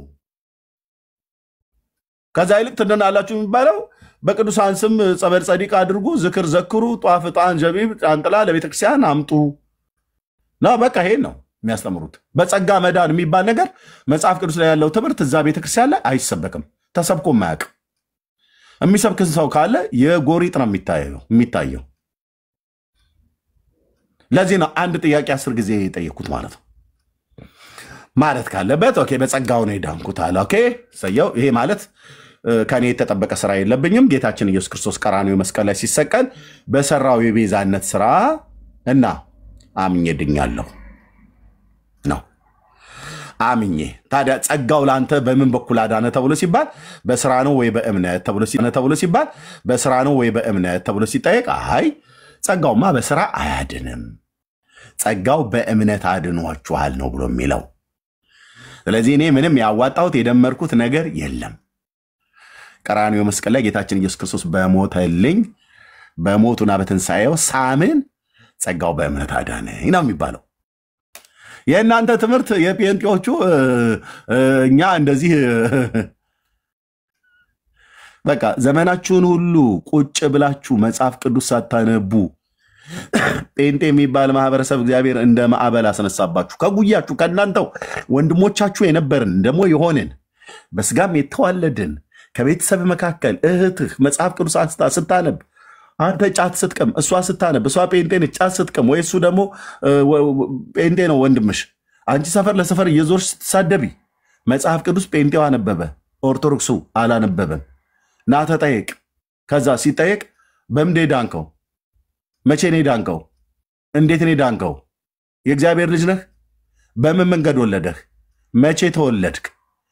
ይሄንን በሚጠይቅ ሳ ላይ እንግዲህ እናንተ በሰልባጅ የመጣችሁ ኖ ኖ ኖ አልተጠይቅም። መቼ ነው አንተ እግዚአብሔር ልጅ ሆንከው? በጥምቀት ነው ወይስ በእምነት? መቼ ነው ያመንከው? ጊዜ ማለት መቼ ነው ያመንከው? ከመቼ ጊዜ ጀምሮ የእግዚአብሔር ልጅ ሆንከው? ያው እያንዳንዱ ኦርቶዶክስ ከብፁዕ አቡነ ማትያስ ከፓትርያርኩ ጀምረ አምጥተህ ይህን ጥያቄ ቢጠይቃቸው ጌታ መድኃኔዓለም ክርስቶስ ምስክር ነው፣ አንዳቸውም የሚረባ መልስ አይመልሱልህም። ለምን? ያው የእነሱ ክርስትና የሚጀምረው በ40 ቀን ላይ ስለሆነ ማለት ነው። ለወንድ በ40 ቀን ለሴት በ80 ቀን። ኦኬ ጸጋው በእምነት ነው የሚያድነው ይላል ቅዱስ ጳውሎስ። አዎ ታዲያ በ40 ቀን ጸጋው በእምነት አድን ሆኖ የተጠመቀው ነው ጥያቄው። በዚህ ሰዓት ላይ የስድብ ውርጅብኝ ያወርድብሃል ማለት ነው። ይሄ ማለት ለኦርቶዶክሳውያን አንድ ሊወጡት የማይችሉት የጭቃ ጉድጓድ ውስጥ ወስዶ መክተት ማለት ነው። አይወጡም፣ ከዛ ጋር ይቆማሉ። ኦኬ በ40 ቀንህ ጸጋው በእምነት እንዳዳነህ አንተ አምነህ ነው ወይ ስትለው አዎ ይልሃል አንዳንዱ ደፋር። ኦሆ የ40 ቀን ሕፃን ልጅ ሆነህ ነው ይህንን ያመንከው? አዎ ምን ተሰብኮልህ ነው ያመንከው ስትለው አይ የምልህ ያው ቤተሰቤ ነው ስለኔ ያመነው። ኦ ቤተሰቦች አመኑልህ፣ አንተ ተጠመቅክ አይደል? አዎ ጥምቀቱን ልጅየው፣ እምነቱን ቤተሰቡ። በቤተሰቡ እምነት የተጠመቀ ይድናል ነው እንደ ጌታ ብሎ ያለው? አይ ምን በጣም ዛ ዲፕ መሄድ የለብህም ይላል። ያ ብሎ ነገር የለም። ተጠማቂው ሰውዬ ነው በመጀመሪያ ይመን ያለው ጌታ። ቤተሰቦቹ ያመኑለት እሱ የተጠመቀ ይድናል የሚል አይደለም ማርቆስ ላይ ያለው። ራሱ ተጠማቂው ሰውዬ ያመነ እዛ የተጠመቀም እዛ ይድናል። እሺ ተጠማቂው ሰውዬ ምንድነው የሚያምነው? ለማመን ምን መስማት አለበት? ስብከተ ወንጌል። ማን ይሰብከዋል? የተላኩቱ እነማ? አገልጋዮች። ምን እንደሚነግሩት? ስብከት ወንጌል፣ የወንጌል ስብከተ ወንጌል። ወንጌል ስለማን ነው? ስለ ጌታችን ስለ ኢየሱስ ክርስቶስ። ምን ብለው ነው የሚሰብኩት?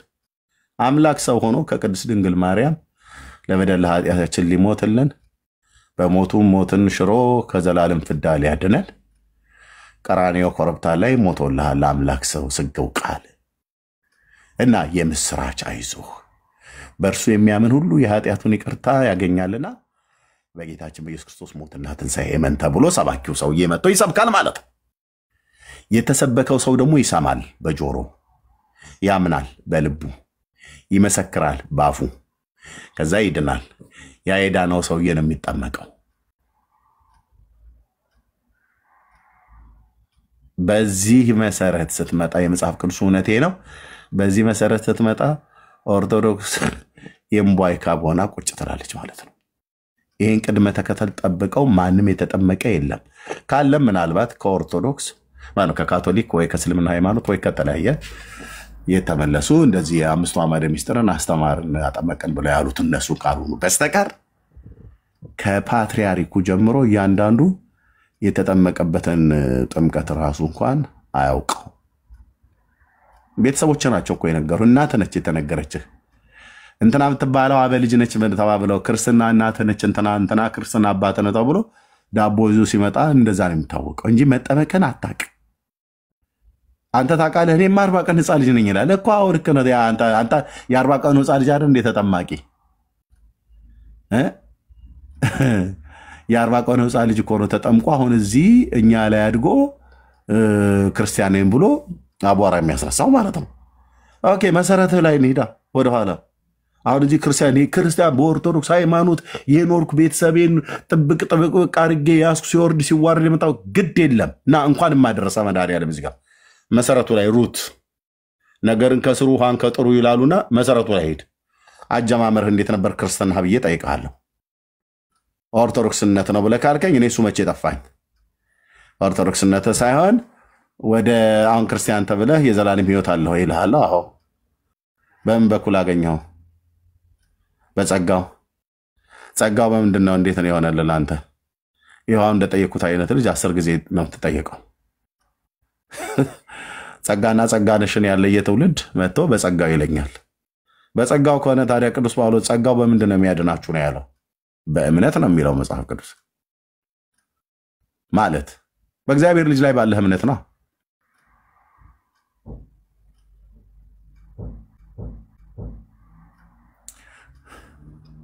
አሁን ኦርቶዶክሳውያን ወንድሞቼ እና እህቶቼ ሰርገኛ መጣ በርበሬ ቀንጥሱ ይባላል በሀገራችን ባህል ንግግር። ሰርገኛ እየመጣ በርበሬ አይቀነጠስም። እንደውም ሰርገኛ እየመጣ ያለ በርበሬም አታቁላላም። ኦልሬዲ እየመጣ እኮ ነው ሰርገኛ። ሙሽሪትን ሊወስድ እየመጣ ነው። ስለዚህ እኛ ልጅ ድረን ስለምናቅ በሀገር ቤት እኔ ቤተሰቤም ድረን ስለምናቅ እህቴን ተድራ ስለምታቅ ማለት ነው። ያጎቶችም ልጆች ጎረቤትም ተድረው ስለሚያውቁ በርበሬ የሚቀነጠሰው ከስንት ወር በፊት ነው የሚዘጋጀው። ተቀምሞ ደርቆ ተፈጭቶ ድል የሚደረገው ለድልህ ለወጥ የሚደረገው ለወጥ ምናምን ነገር በደንብ ተዘጋጅቶ ማለት ነው። እና ወጡ እንኳን በቀኑ እንኳን ቢሰራ አስቀድሞ ነው፣ ጠዋት ላይ ነው ተነስተው የሚሰሩት። አንዳንዴ ሌሊት ላይ ነው የሚሰራው ወጥ። ብዙ ጊዜ ጠዋት ላይ እንኳን ራሱ አይሰሩ ወጥ። ሌሊቱን ሁሉ እናቶቻችን አይተኙም። ገጠር አካባቢ ያለ ማለት ነው። ድንኳን አለ፣ ጣላል ቤት ሰታቴ ወጡ ምናምን ነገር ጎረቤት ይመጣል፣ ቤተ ዘመድ ይመጣል በሙሉ ማለት ነው። ሌሊቱን ተሰርቶ ነው የሚያልቀው። ኦኬ ማቅ ማለት ነው።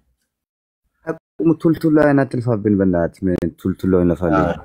የድና እናት ጋር ተናፋት አይደል? ምን ታወራለህ? ቂጥ መውጋት እታቸረድ ይሄንን እዛው ያልከውን እዛ ሄደ ከቤተሰብ ጋር ራዝሪ እና ምን ማለት ነው? ሰርገኛ መጣ በርበሬ ቀንጥሱ ሆኖባቸዋል ኦርቶዶክሳውያን። ምን ማለት ነው? አሁን የሚይዙት የሚጨብጡት አጡ። ጥያቄ ፍጠጥ ጴንጤው በየቦታ ያጣድፈው ጀመር፣ ነፍሱ ከስጋው እስኪላቀቅ ድረስ ማለት ነው። ተጠየቅ ስለ መዳንህ። 1700 ዓመት የቆየ ህይወት የክርስቲያን እድሜ መቁጠር አይደለም። እድሜ ስንት ነው አይደለም የተጠየቀው። የሃይማኖት እድሜ ስንት ነው አይደለም የተጠየቀው። የሃይማኖት እድሜ ስንት ነው አይደለም የተጠየቀው። የሃይማኖት እድሜ ስንት ነው አይደለም። አንተ ድነሃል ወይ ነው? ድኛለሁ። በምንድን ነው የዳንከው? በእምነት ነው ወይስ በሰራ? በእምነት ነው። በምን? በጸጋው። ጸጋው በምን ያዳነህ? 10 ጊዜ እየተጠየቀ ማለት ነው። ልክ እንደዚህ ሆነዋል ማለት ሰነፍ ሴት የፈለገ ሰነፍ ብትሆን ሰርገኛ ሙሽሪትን ሊወስድ እየመጣ እያለ በርበሬ ሊቀንጥስ ብላ ብትል ስድብ ነው፣ ውርደት ነው፣ እፍረት ነው። በሀገሬው ተወላጅ ዘንድ ትሰደባለች እንደ ጉድ አልኩ። እቺ ሰነፍ የሴት አሰዳቢ ዘርክርክ እያሉ ይጠሯታለችን ሴትዮ ደሞሷ። ኧረ ከእነሱ ቤተሰቦች ጋር አትጋቡ ነው ብሎ የሚሉት። ልጃቸውን እንኳን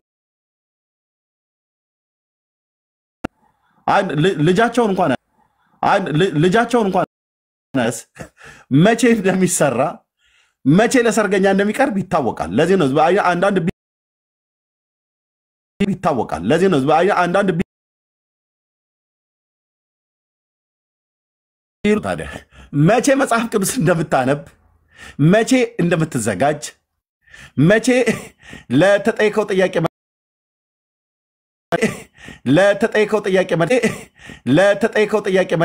ያው ሙላዋ ዳሽ ሙላት እችላለሁ። ትልቋ ሰነፏ ሴትዮ ማናት?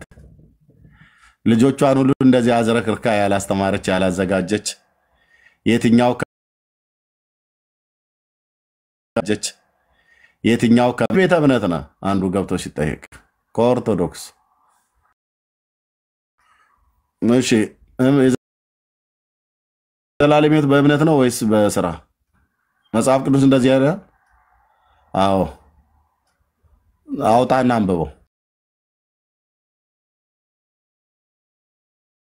ይላል እንዴ። መጽሐፍ ቅዱስን አውጣና አንብበው። ይዛል መጽሐፍ ቅዱስ አልያዝኩም ይላል። ምክንያቱም ሲንኮኮ ያለው ብሎ ቢል ነው የሚገርመኝ። አንድ ኦርቶዶክስ መጽሐፍ ቅዱስ ይዤ ያለው ብሎ ቢል ነው የሚገርመው። አንተ አለ አይደል እናንተው ራሱ አንብቡት ይላል። እንትን ነገር ንገረኝ። መጽሐፉን አንሳውና ንገረኝ። ድናን? አዎ ድኛለሁ። የዳንከው ምንድን ነው? በስራ መጽሐፍ ቅዱስ ላይ እንደዛ ይላል? አዎ። አውጣና አንብበው። አንተው ራስህ አንብበው ይለኛል እኔን። እሺ በቃ እንተባበራቸው ብለን በቅንነት እግዚአብሔር ምስክር ነው። መጽሐፍ ቅዱስን አውጣ። እሺ የቱ ጋር አምጥቼ ላንብበው? ማርቆስ ላይ አንብበው ይልሃል። መጽሐፍ ቅዱስንም እኔ አምጥቼ ከዛስ አንብበው ይለኛል። እሺ ላንብብለት ብዬ ለመርዳት በቅንነት ካነበብኩም በኋላ ተርጉሞ ራሴ ይላል። እንዴት አይነት መድኃኒዓለም! ኧረ እንደው ኧረ ጌታዊ በምሕረት አስባት ምድሪቱን። የኑሮ ችግር ነው ወይስ ምንድን ነው እንደዚህ ያደረጋችሁ ወገኖቼ? ያለ መጽሐፍ ቅዱስ መሳሪያ ሳይዝ ሰው ጦር ሜዳ ይወጣል እንዴ? አይወጣም። የሆነ ሽመል ቢጤ እንኳን እኮ ይዛል። ሽመል ቢጤ እንኳን እኮ ይዛል። መጽሐፍ ቅዱስ ሳትይዝ መተህ አንድ እኔው አምጥቼ መጽሐፍ ቅዱሱን እሺ ከዛ አንብብ ብለህ ትእዛዝ ሰጠኝ እሺ ብዬ ከዛ ካነበብኩ በኋላ ተርጉመው ራስህ ብለህ ደግሞ ከተረጎምኩ በኋላ እንኳን ቃልዮት ያሰማልን ብሎ ቢል ደግ እኮ ነው። ከተረጎምኩ በኋላ ይህንን የመናፍቅ ትርጉም ይሄ ማንሻፋዋል አንተ ይሄ እናንተ የመናፍቃን ትርጉም እሺ አንተ ተርጉሞ አይኛ ምልክ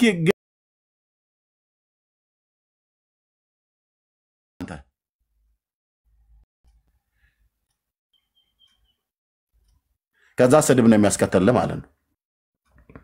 እኔ ኦርቶዶክስ ሳስብ የኢትዮጵያ የገጠር ቢል በጣም ነው ትዝ የሚለኝ።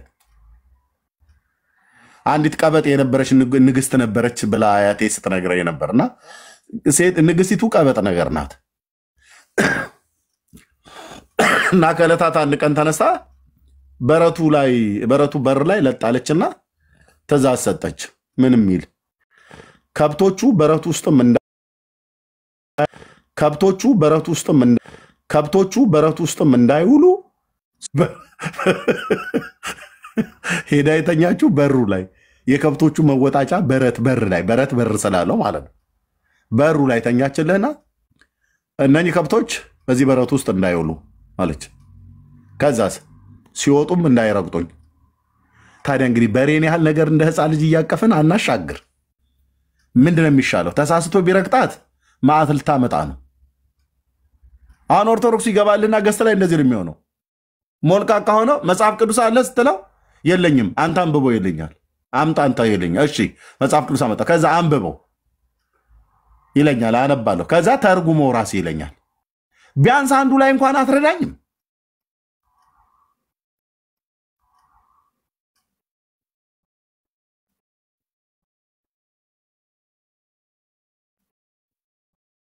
ቀለሜ ሶስተኛ ክፍል ቀለሜ እንዴት ነህ? ይሄ ነው አሁን ይሄ ትውልድ ማለት ነው። ቅድሜ የነገርኩህ አሁን የነገርኳችሁ እንደዚህ አይነት ትውልድ ማለት ነው። ዘሴስ ኦርቶዶክስ እንዲህ አይነት ትውልድ ነው ያፈራችሁ። 1700 ዓመት ቁጭ ብላ እንዲህ አይነት ትውልድ ነው ቄሶቹ ያፈሩት። መጽሐፍ ቅዱስን እንዲያነቡ አይነግሯቸው። ግብረ ገብ እኮ ኦርቶዶክስ ቤተክርስቲያን ነው ጥቂት እኮ ታውቅ ነበር። በሰንበት ትምህርት ቤት ቤተክርስቲያኒቱን ብታዘጋጅም ራሱ እንኳን ምእመኑ ሄዶ አይማር። ቁጭ ብሎ ያለ ወዳጅ ሲያኝክ ነው የሚውለው። መጽሐፍ ቅዱስ አንብቡ። መጽሐፍ ቅዱስን አንብቡ። መጽሐፍ ቅዱስን አንብቡ። መጽሐፍ ቅዱስን አንብቡ። ጴንጤውን፣ ኦርቶዶክስ፣ ካቶሊኩን፣ ማንም አይሁድሙን መጽሐፍ ቅዱስን አንብብ። የሰራዊት ጌታ እግዚአብሔር መንፈሳዊ አይኖችን የሚከፍተው መጽሐፍ ቅዱስን ስታነብ ነው። ጴንጤ በመጽሐፍ ቅዱስ ላይ ያምታታ እንደሆነ የማታምታታ መሆኗን የምታውቀው መጽሐፍ ቅዱስ ስታነብ ነው። አይሁድን፣ ካቶሊክ፣ ማንም ይሁን ማንም መጽሐፍ ቅዱስን የሚያነብ ትውልድ በማንም አይጭበረበርም። ሲያወራ የቱ ጋ ነው ብሎ የሚለው አምጣ መረጃውን ትለዋለህ። ካላመጣ በቃ ቀጣፊ ነው ዞር በል ትለዋለህ። ጴንጤም በሆነ እንደሆነ ታዲያ ማን ይፈራዋል? ጴንጤም በሆነ እንደሆነ ታዲያ ማን ይፈራዋል? ጴንጤም በሆነ እንደሆነ ታዲያ ማን ይፈራዋል? ድነስ ይጨምራል። የእግዚአብሔር ቃል እውቀት ሲኖር ምን እንደምታወራ የምታወራውን ነገር ጠንቅቀ የምታውቅ ካልሆነስ በቃ እንደዚሁ ጫታም ትውልድ ሆነህ በምርቃና ከጫት ቤት ትገባለህ፣ ወይ ደግሞ በጨብሲ ማታ ላይ አልጋ ላይ ተኝተህ እንቅልፍ አልወስድ ሲል እኛ ጋር ገዝት ትልክና የምንጠይቅህ እድሜ ስንት ነው ብለን ስንል የጫማ ቁጥር ይሄ 42 ነው። የተጠየቀው እድሜ ነው፣ የእድሜን ቁጥር እንጂ የጫማ ቁጥር አይደለም። ያው ያገጣጥመዋል እኮ ኤርሚያስ። እንደዚህ አይነት ነገር የምትሆነው ማለት ነው። ሰው አይነት ነገር የምትሆነው ማለት ነው። ሰው እድሜ ቁጥሩ ሲጠየቅ የእድሜው መጠን ሲጠየቅ የጫማ ቁጥር አይናገርም። ወይ ደግሞ የጫማ ቁጥር ሲጠየቅ ስንት ነው የጫማ ቁጥርህ ዝባል ጠዋት ተነስቼ እንጀራ ፍርፍር እናቴ ሰጠችኝ። አልተጠየቅም።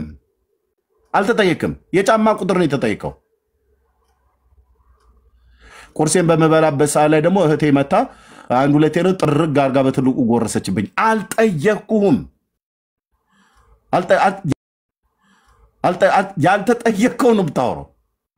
የተጠየቀ ሰው ቀጥታ ነው የሚመልሰው። ወንድሞች እናቶች፣ ለዚህ ነው እኔ ራሴንም ጨምሮ ከኦርቶዶክሳውያን ለሚቀርብልኝ ጥያቄ ቀጥታ ነው የምመልሰው። ለጥያቄው የሚመጥን መልስ መስጠት አለብኝ። እናንተም ለምትጠየቁት መልስ ስጡ፣ ቀጥታ የሚመጥን መልስ። ጥያቄው ስለ መብል ከሆነ የተወራ ኦኬ። ስለ ልብስ ከሆነ የተወራ ኦኬ።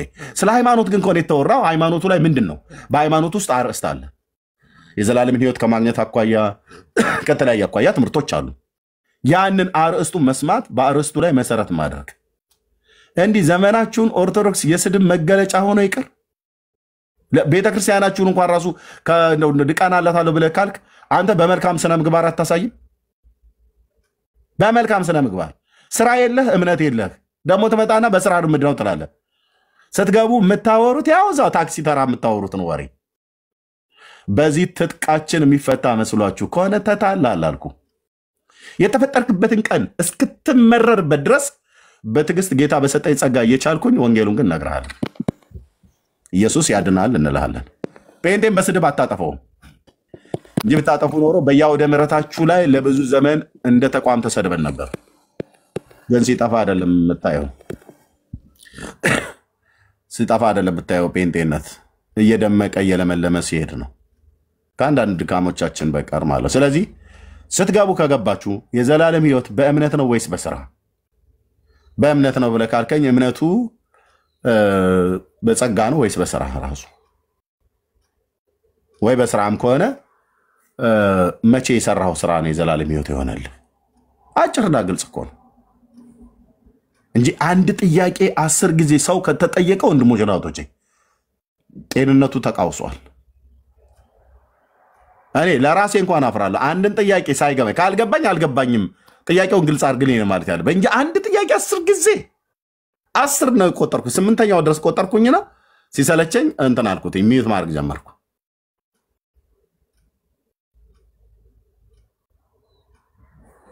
እና ይሄ ነው የምለው። ጸጋ ይብዛላችሁ። መቀጠል እንችላለን። የብሌን ከአውራ ከትየው ወይ ከወንድሞች ጋር ማን ይበለን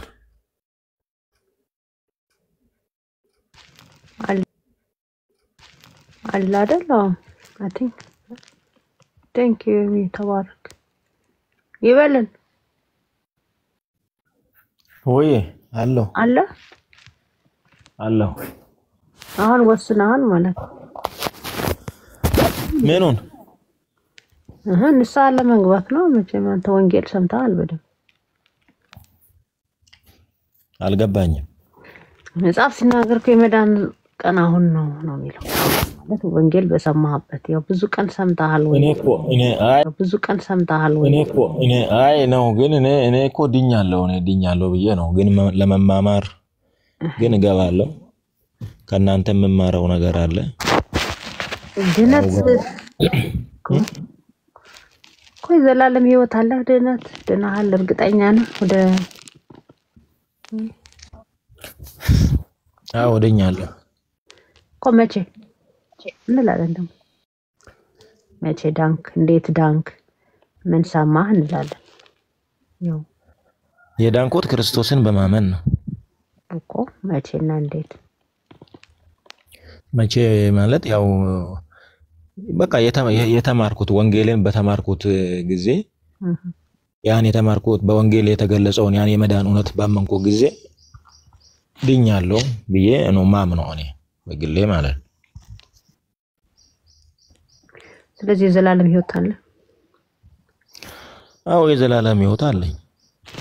እንደዛ የዘላለም እኔ አምኜ የዘላለም አላመንኩ ወይ ደግሞ የለኝም ካልኩ በቃ እምነት ለምን ያስፈልገኝ? ወይ ደግሞ ማመኔ ምኑ ላይ ነው ጥቅሙ? ዳንኩ ማለት ምኑ ላይ ነው ጥቅሙ? ያመንኩት እኮ እምነት አለኝ ብዬ እኔ ክርስቲያን ነኝ ያልኩት እኮ የመዳን እኔ ድኛለሁ የዘላለም ሕይወት አለኝ ብዬ ስለማመን ነው። የዘላለም ሕይወት በእምነት ነው የሚገኘው ወይስ በስራ ነው የሚገኘው? በእምነት ነው የሚገኘው። ግን በእምነት ነው ስንል ማለት ስራ አያስፈልግም በሚል መንፈስ ሳይሆን እኔ በክርስቶስ አምኜ በክርስቶስ በተሰራልኝ ስራ ነው እኔ የዳንኩት። እግዚአብሔር እኔን የተቀበለው በክርስቶስ በተሰራልኝ ስራ ነው፣ በእኔ ስራ ሳይሆን ማለት ነው። ስለዚህ እኔ የዳንኩት አሁን በማን ነው የዳንሽው ካልሽኝ በክርስቶስ ኢየሱስ ነው የዳንኩት። እሱ በመስቀል ላይ ባደረገልኝ እኔ ያንን አምኜ እግዚአብሔር ደግሞ በዛ በኩል እሱ መቼ ያመንከው ይበላል? ያንን መቼ ያመንኩት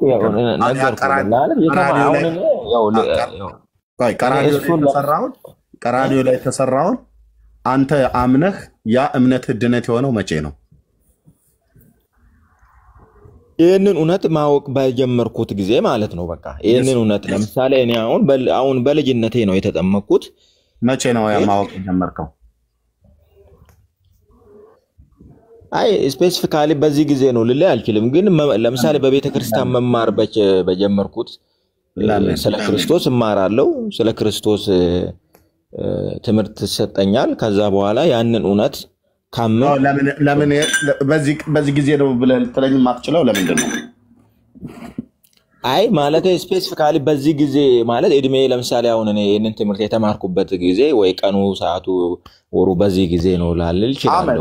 ወሩና ቀኑ ሳይሆን አመቱ አለ አይደል? ለምሳሌ አሁን አንተ አሁን እያወራኝ ያለው ግምት ነው የምገምተው እንዳትቀየም። አንተ በጣም አመለሸጋ ኦርቶዶክሳዊ ወንድም ስለሆንክ ማለት ነው። አመለሸጋ ማለት በጣም ጥሩ ጸባይ ያለ ለመወያየት ለተጠየቀው ጥያቄ ትመልሳለህና እና ኦፌንድ እንዳያረግህ ምሳሌ ምሰጥ። እድሜ አሁን 30 ዓመት ቢሆን እድሜህ 30 ዓመት ቢሆን ግምት ነው። ይሄንን እውነት የገባህና የተረዳኸው ከዛ ያ እውነት መዳን የሆነልህ የስንት ዓመት ሰው በነበርክበት ጊዜ ነው?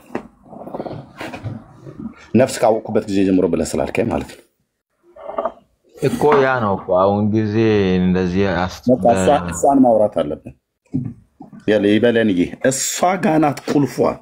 ግን ቁልፍ ያው ኤርሚ ምን መሰለህ አሁን እኔ ማለት ነው ግዴታ አሁን እድሜ ለምሳሌ እኔ በ20 ነው በ15 ነው በ10 ነው ማለቱ ሳይሆን ቁም ነገሩ እኮ ለምሳሌ እኔ ወንጌልን መስማት እና መረዳት በቻልኩበት ጊዜ ላይ ያን እውነት አምኜ መዳን ከቻልኩ እኮ ዋናው ቁም ነገሩ እዚህ ጋር ነው አይደለም ያለው። ለምሳሌ እኔ በ10 ዓመቴም ቢሆን ያንን እውነት መረዳት የቻልኩት ጊዜው ማተር ያደርጋል። ጊዜው ለምሳሌ እኔ አሁን እኔን ብጠይቀኝም ልንገርህ እኔ ይህንን አሁን ያገኘሁትን መዳን በክርስቶስ ኢየሱስ አምኖ መዳንን ያገኘሁትኝ ከዛሬ 25 እስከ 27 ዓመት እድሜ ውስጥ ባሉ በእነዚህ ዘመናቶች ውስጥ ነው አምኜ የዳንኩት። ኦኬ እህትየዋለሽ ያ አምኜ የዳንኩት በእነዚህ ዓመታት ጊዜ ውስጥ ባለ ማለት ነው። ኦኬ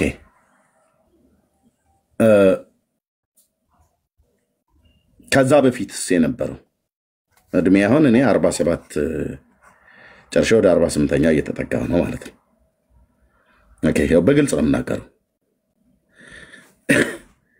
ከዛ በፊትስ የነበረው 27 ብለህ ካል ከዛ በፊትስ የነበረው እድሜ የኦርቶዶክስ ታሪክሳን ዲያቆን አገልጋይ ሆኜ የነበርኩበት ጊዜ ነው። ድነሃል ወይ በዛ ጊዜ ብለህ ብትለኝ አልዳንኩም። የኔ ድህነት የተጀመረው ከዚህኛው እድሜ እስከዚህኛው እድሜ ባለው ውስጥ ነው ማለት ጌታችን ኢየሱስ ክርስቶስን አምኜ በተቀበልኩበት ጊዜ። አምኜ ለመቀበል ምንድነው የሰማሁትኝ? ስብከተ ወንጌል ነው ያሰሙን። ስብከተ ወንጌል ሰበኩን። እናማ ጴንጤዎቹ ማህበረሰብ ስብከተ ወንጌሉ ቀራንዮ ኮረብታ ላይ ላንተ በደልና ኃጢአት የሞተ አምላክ ሰው ስጋው ቃል ከድንግል የተወለደ የዓለም መድኃኒት ለበደል ኃጢአታችን ለኔም ብቻ ሳይሆን ላንተም ብቻ ሳይሆን ለዓለሙ በደልና ኃጢአት ሞቷል አሉ። በመስቀል ላይ በሞተው በክርስቶስ ኢየሱስ ቤዛነት ብታምን የኃጢአትን ይቅርታ ታገኛለህ። በደል ኃጢአትን ይቅር ይልሃል፣ ልጁ ያደርጋል። አንተ ማመን ያለብህ በደለኛ መሆንህን ነው። እሱ ደግሞ ጻድቅ መሆኑን ነው ማመን ያለብህ።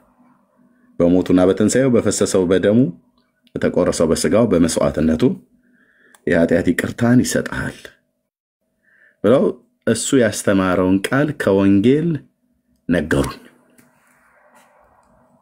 በደለኝነቴ ግልጥ ሆኖ ታየኝ። በእግዚአብሔር ቃል መስታወት በደለኝነቴን አሳዩኝ።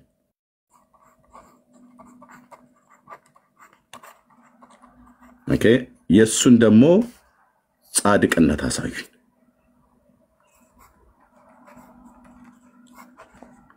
ስለዚህ እኔ በደለኛ ነኝ፣ እሱ ጻድቅ ነው። ምህረትን መለመን አለብኝ። እንዲያድነኝ መስቀሉ ላይ ወደ ሞተው ወደ ጌታዬ ወደ ኢየሱስ ክርስቶስ አመለከቱኝ ማለት ነው። ጴንጤዎቹ በዚህ ውስጥ የወንጌሉን ስብከተ ወንጌሉን የነገሩኝ ማለት ነው። ወረቀት ላይ በስክሪፕታው እንደምጽፈው እንደሚታተም ክርስቶስን በውስጤ እንደዚህ ነው በስብከት የሳሉት። ከዛስ አለማመን አልችልም። ከድንግል የተወለደ የዓለም መድኃኒት ኢየሱስ ክርስቶስ እሱ ነው ቤዛ፣ እሱ ነው አዳኙ። በሱ ካላመንክ ትጠፋለህ፣ በሱ ካመንክ ግን ትድናለህ። ይኸውልህ ዮሐንስ እዚህ ጋር ያለውን አይተዋል እያሉኝ ማለት ነው። አይቻለሁ። ቆይ ደግሞ እንደገና ጠብቀን ኤፌሶ ላይ ደግሞ ቅዱስ ጳውሎስ ያለውን አይተዋል፣ አይቻለሁ። ቆይ አንዴ እንዳቸኩል ሮሜስ ላይ ያለውን አይተዋል፣ አይቻለሁ። ወንጌሉ ላይ ደግሞ ዮሐንስ ያለውን አይተዋል፣ አይቻለሁ እያሳዩኝ ማለት ነው። ከዛ አመንኩ። ስለዚህ የልቤን በር ከፍቼ ጌታዬን ና ከኔ ጋር ኑር፣ እኔም ባንተ አንተም በኔ ኑር እፈቅዳለሁ፣ እወዳለሁ። ያው በመዝሙር መጽሐፍት ላይ እናንተ መኳንንት በሮችን ክፈቱ የክብር ንጉሥ ይግባ ይላል። እና የጣውላ በር አይደለም እንድንከፍትለት የተፈለገው። በእነርሱ እኖራለሁ ብሎ ያለው ማለት ነው። በእነርሱ እኖራለሁ ያለውም በእኔ እንዲኖር ፈቀድኩለት ማለት ነው። ኢየሱስ ክርስቶስ ለመጀመሪያ ጊዜ እና በእኔ ውስጥ ኑር፣ እኔም በአንተ ልኑር፣ ህይወቴን እንካ። ህይወትን ለሰጠኝ ጌታ ህይወቴን እንካ። ነፍስን ለሰጠኝ ጌታ ይኸው ነፍሴን አደራ በእጅህ፣ ዘመኔን ሁሉ ሰጣለሁ፣ ወጣትነቴን ሁሉ ሰጣለሁ። አድነኝ ጻድቁ ጌታ አንተ እንደሆን ካውቃለሁ። ከማህፀን የሰራኸኝ የፈጠርከኝ ለእኔ በደልና ኃጢአት የጠፋሁትን እኔን ልትፈልገኝ ከሰማያት ዙፋንን ትተህ በአባትህም በአንተም ፍቃድ በመንፈስ ቅዱስም ፍቃድ መጥተሃል። አድነኝ ጌታዬ አንተ ነህ። ከአንተ ውጪ ሌላ ዳኞች ቢወሩልኝም ውሸት ነበሩ። አሁን ግን እጄን ማረልም ልቤን ህይወቴን ሰጣለሁ ብዬ ተቀበልኩት። እሱን መቀበል ማለት በእርሱ ትምህርት መኖር ማለት ነው። ኢየሱስን መቀበል ማለት በኢየሱስ ክርስቶስ ትምህርት መኖር ነው ብለው አሉኝ ጴንጤዎች። ኦኬ ስለዚህ እኔ ደህንነት የተጀመረው የቱ ጋር ነው? ማተር ያደርጋል ልፈልጌ ነው። ስለዚህ አሁን አንተ ነፍስ ካወቅኩበት ጊዜ ጀምሮ ነው ብለኸኛል። ነፍስ ያወቅከው ስንት ዓመት ላይ ሆነ ነው የምታስታውሰው? ይህን ወንጌል የሰማበት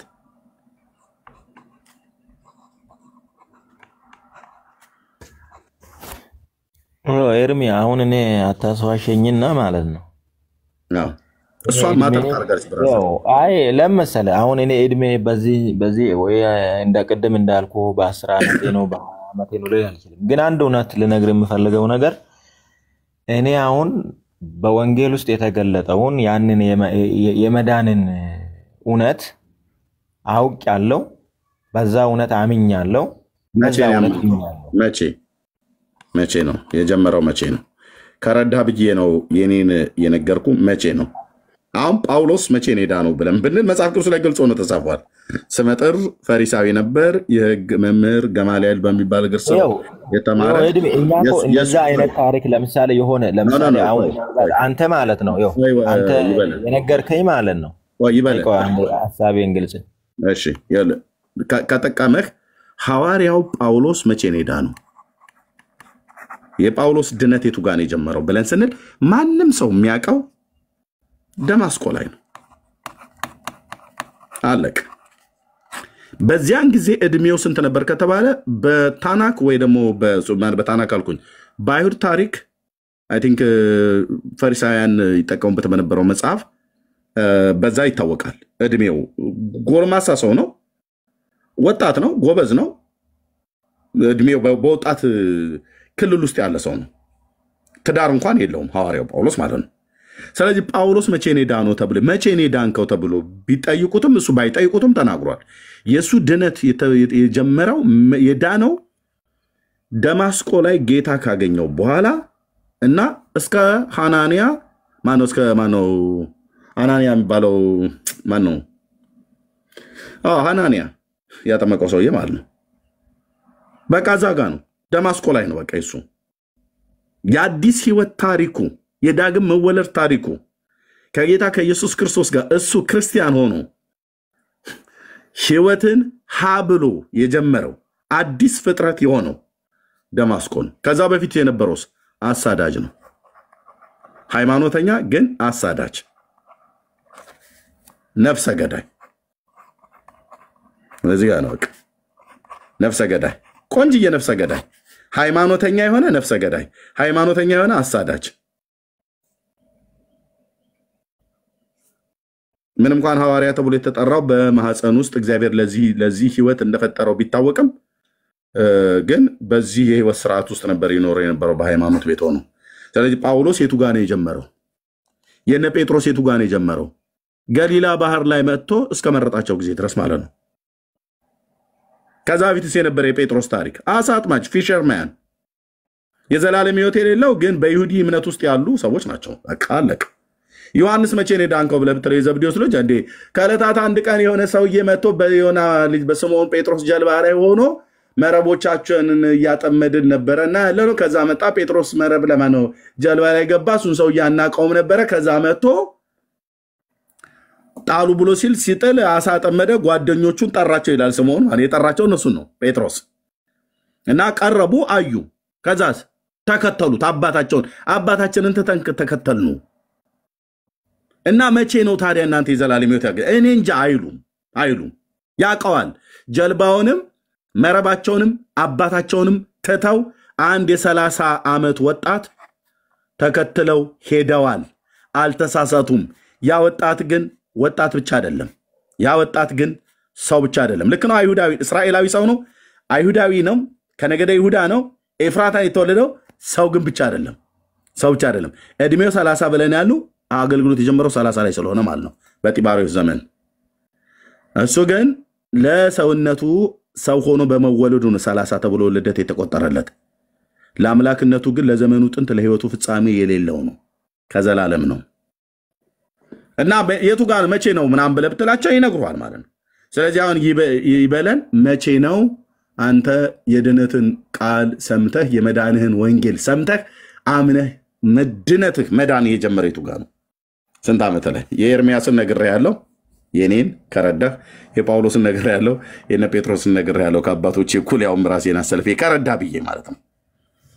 የእነሱ መነሻ ስላለቸው የጳውሎስን መነሻ ስላለ የኔ መነሻ ስላለ ያንተ መነሻ አለው። እንደዚህ የቱ ጋር ነው የሰማኸው?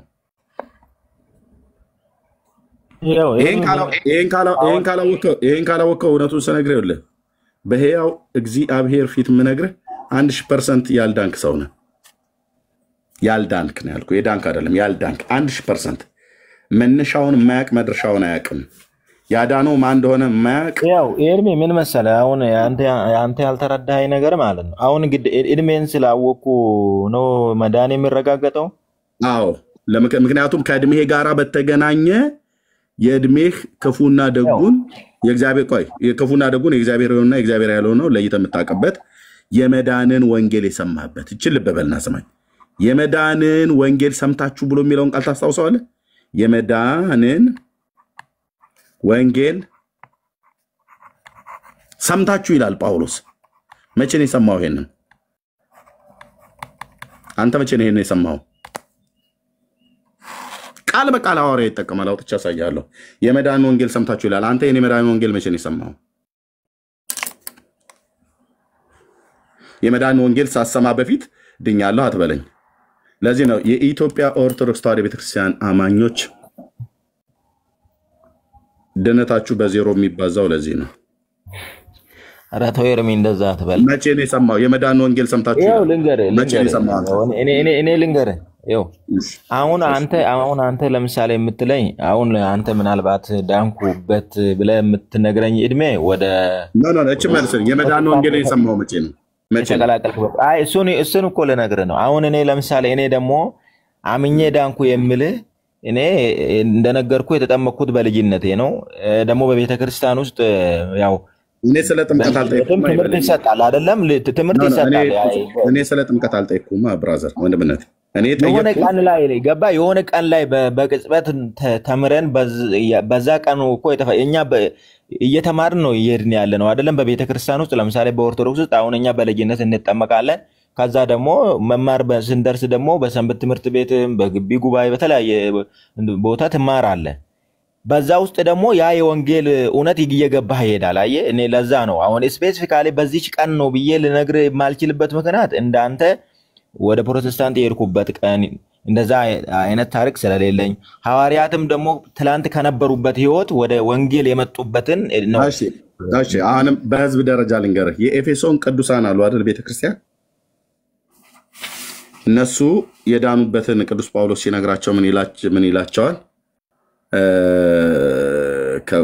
ከቁጥር 1 ጀምሮ ባነበውና ከዛ ሌሎችም እንሰጣለን። ኦኬ በእግዚአብሔር ፍቃድ የኢየሱስ ክርስቶስ ሐዋርያ የሆነ ጳውሎስ በኤፌሶን ላሉ ቅዱሳን በክርስቶስ ኢየሱስም ላሉ ምእመናን ከእግዚአብሔር ከአባታችን ከጌታም ከኢየሱስ ክርስቶስ ጸጋና ሰላም ለእናንተ ይሁን። በክርስቶስ በሰማያዊ ስፍራ በመንፈሳዊ በረከት ሁሉ የባረከን የጌታችን የኢየሱስ ክርስቶስ አምላክና አባት ይባረክ። ዓለም ሳይፈጠር በፊቱ ቅዱሳንና ነውር የሌለን በፍቅር እንሆን ዘንድ በክርስቶስ መረጠን። በበጎ ፍቃዱ እንደወደደ በኢየሱስ ክርስቶስ ሥራ ለእርሱ ልጆች ልንሆን አስቀድሞ ወሰነን። ልጅነት የሚገኘው በእርሱ ሥራ ነው ማለት ነው። ኦኬ ወሰነን። በውድ ልጁም እንዲያው የሰጠን የጸጋው ክብር ይመሰገን ዘንድ አደረገ። በውድ ልጁም እንደ ጸጋው ባለጠግነት በደሙ የተደረገ ቤዛነታችንን አገኘን። እርሱም የበደላችን ስርየት። ጸጋውን በጥበብና በአእምሮ ሁሉ አበዛልን፣ በክርስቶስ ለማድረግ እንደወደደ እንደ ሐሳቡ የፍቃዱ ምስጢር አስታውቋልና። በዘመን ፍጻሜ ይደረግ ዘንድ ያለው ሐሳቡ በሰማይና በምድር ያለውን ሁሉ በክርስቶስ ለመጠቅለል ነው። ወንድሜ የታች ያለው ድጋሚ እንዳትልክ ከላክ ብሎክ አደርጋለሁ። ሱራፌል የምትባለው ቀደምም ገብተህ ማይክ አልዘጋም። አሁንም ገብተህ ዝም ብለህ ታንኩሻኩሻለህ። ለዛ ነው ያስወረድኩ። ደግመህ እንዳትልክ ብራዘር። ኦኬ እንደ ፍቃዱ ምክር ሁሉን የሚሰራ እንደርሱ ሐሳብ አስቀድመን የተወሰንን በክርስቶስ ደግሞ ርስትን ተቀበልን ካለ በኋላ ልብ ብለህ ሰማኛውን እዚህ ጋር ጳውሎስ የሚለውን ቀደም ይኸውም በክርስቶስ አስቀድመን ተስፋ ያደረግነው እኛ ለክብሩ ምስጋና እንሆን ዘንድ ነው ካለ በኋላ እናንተ ደግሞ ይላቸዋል የኤፌሶንን ቅዱሳን እናንተ ደግሞ የእውነትን ቃል ይኸውም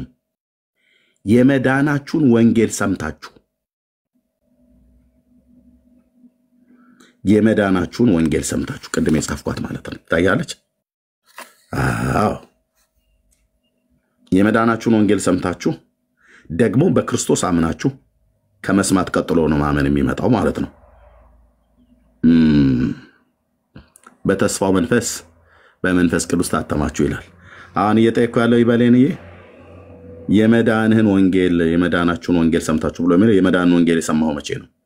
ባልሰማህበት እምነት አይመጣም። የመዳንን ወንጌል ስትሰማ በክርስቶስ ነው የሚያሳምንህ። የምትሰማው ወንጌል በክርስቶስ እንድታምን ያደርጋል። የሰማኸው ወንጌል በክርስቶስ እንድታምን ያደርጋል። በክርስቶስ ስታምን በመንፈስ ቅዱስ ትታተማለህ። ስለዚህ የመዳንን ወንጌል መቼ ነው የሰማኸው? ድነት እዛ ጋር ነው የሚጀምረው። ባልሰማህበት አታምንም፣ ባላመንክበት አትድንም። አጭርና ግልጽ። በሚዛኑ እንመዛዘን። ይሄው ሚዛኑ ጴንጤው ኤርሚያስም በዚህ ነው የሚመዘነው። ምንንም ትሁን ዘማሪ ዳጊ ኦርቶዶክስም ይሁን ካቶሊክ ድኛለሁ ብሎ የሚል ሰውዬ የመዳንህን ወንጌል መቼ ነው የሰማው? ኤፌሶናውያን መቼ ነው የሰሙት? በሐዋርያው ቅዱስ ጳውሎስ ሐዋርያው ጉዞ ውስጥ ነው ኤፌሶን የተሰበከው። መቼ ነው የሰማው ብራዘር?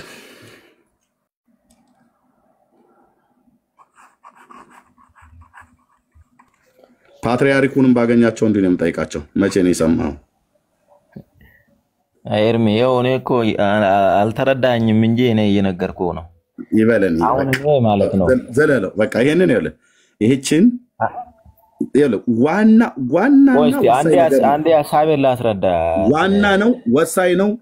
እዚህ ጋር ካልመለስክ ድኛለሁ ብለህ ብራዘር አታውራ። ይኸው እንዴ ኧረ ተው እንደዛማ አይባልም። እኔ በክርስቶስ አምኜ ድኛለሁ። የመዳንን ወንጌል ባልሰማበት ክርስቶስን አታምንም እንዴ? ወንድምነት ምን ሆነ ነው? የመዳንን ወንጌል ሳሰማ ክርስቶስን አታምንም። መቼ ነው የሰማው? አስቀድመህ ሳትሰማ ይኸውልህ የመዳንን ወንጌል ሰምታችሁ እኮ ነው ብሎ የሚለው። በክርስቶስ ኤፌሶናውያን ያመኑት አስቀድመው የመዳንን ወንጌል ሰምተው ነው። የመዳንን ወንጌል ሐዋርያው ባልሰበከበት እና ባልሰሙበት እና አላመኑ። ለማመን በመጀመሪያ መስማት አለባቸው። ምን የመዳን ወንጌል ማን ነው ሰባኪው? ጳውሎስና በዘመኑ የነበሩት ሐዋርያት። መቼ ነው የሰማው አንተ?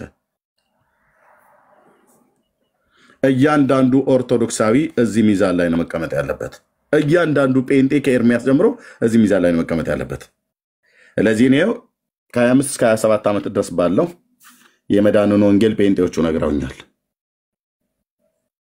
ጳውሎስ የመዳንን ወንጌል የሰማው ደማስቆ ላይ ነው።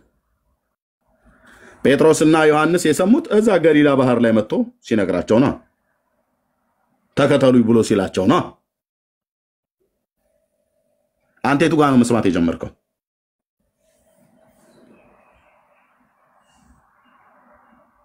ይበለን ወይ እኔ እየተማርኩ በአንድ ቀን ለምሳሌ በአንድ ቀን የሆነ ሰው መጥቶ ነግሮኝ በዛ ቀን ነው ነገር ተቀብዬ እንደዛ አይደለም ነው እያልኩ ያለው። ለምሳሌ እኔ እየተማርኩ ነው በቤተ ክርስቲያን ውስጥ አሁን ቅድም እንዳልኩ በሰንበት ትምህርት ቤት በእንደዛ እየተማርን ነው የምንሄደው።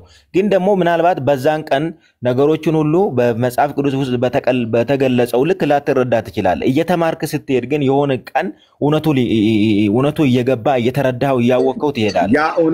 አሁን ያንን ቀን መቼ ነው ብትለኝ አሁን እኔ መቼ ነው ብትለኝ እኔ እየተማርኩ የመጣውበትን መንገድ ነው እንጂ ማስታውሰው ቀኑ መቼ ነው ብትለኝ ቀኑ ይሄ ነው ብዬ ልነግርህ አልችልም። እሺ ልብህ የተነካው መቼ ነው? ስትማር ልብህ የተነካው መቼ ነው? የተነካው በእግዚአብሔር ቃል ማለት ነው። እኔ ክርስቶስ ለኔ ብሎ እንደተሰቀለ በሚነገረኝ ሰዓት ውስጤ የሚሰማኝ ስሜት አለ። ያንን ነው ማስታውሰው። መቼ ነው ያ? በተለየ መልኩ ያ ጊዜ መቼ ነው እንዴ? ይበል ልብ በል ጳውሎስ የዳነበት ጅማሬ ካለው እነ ጴጥሮስ የዳኑበት ጅማሬ ካለ ኤርሚያስ የዳንኩበት ጅማሬ ካለኝ እዚህ ዳጊ መቼ ነው የዳንከው ብዬ ብለው ይሄን ነው የምጠይቀኝ። መነን መቼ ነው ጌታን የተቀበልሽው? ማይክሽን ክፈችና አውሪ። መዳንሽ የጀመረው መቼ ጋር ነው? ጌታ ስትቀበይ ነው አይደል? እህትየው ወይ ሊያ ወይ አንቺ ማይካችሁን ክፈቱና አሜሪካውያን ናቸው ተኝተው እንዳይሆኑች ሁለቱም አሜሪካ ነው ያሉት። እሺ ለእያንዳንዱ ጅማሬ ያለው ብራዘር ለእያንዳንዱ ጅማሬ ያለው አንተ የቱ ጋር ነው የአንተ የመዳን ወንጌል የሰማው መቼ ነው?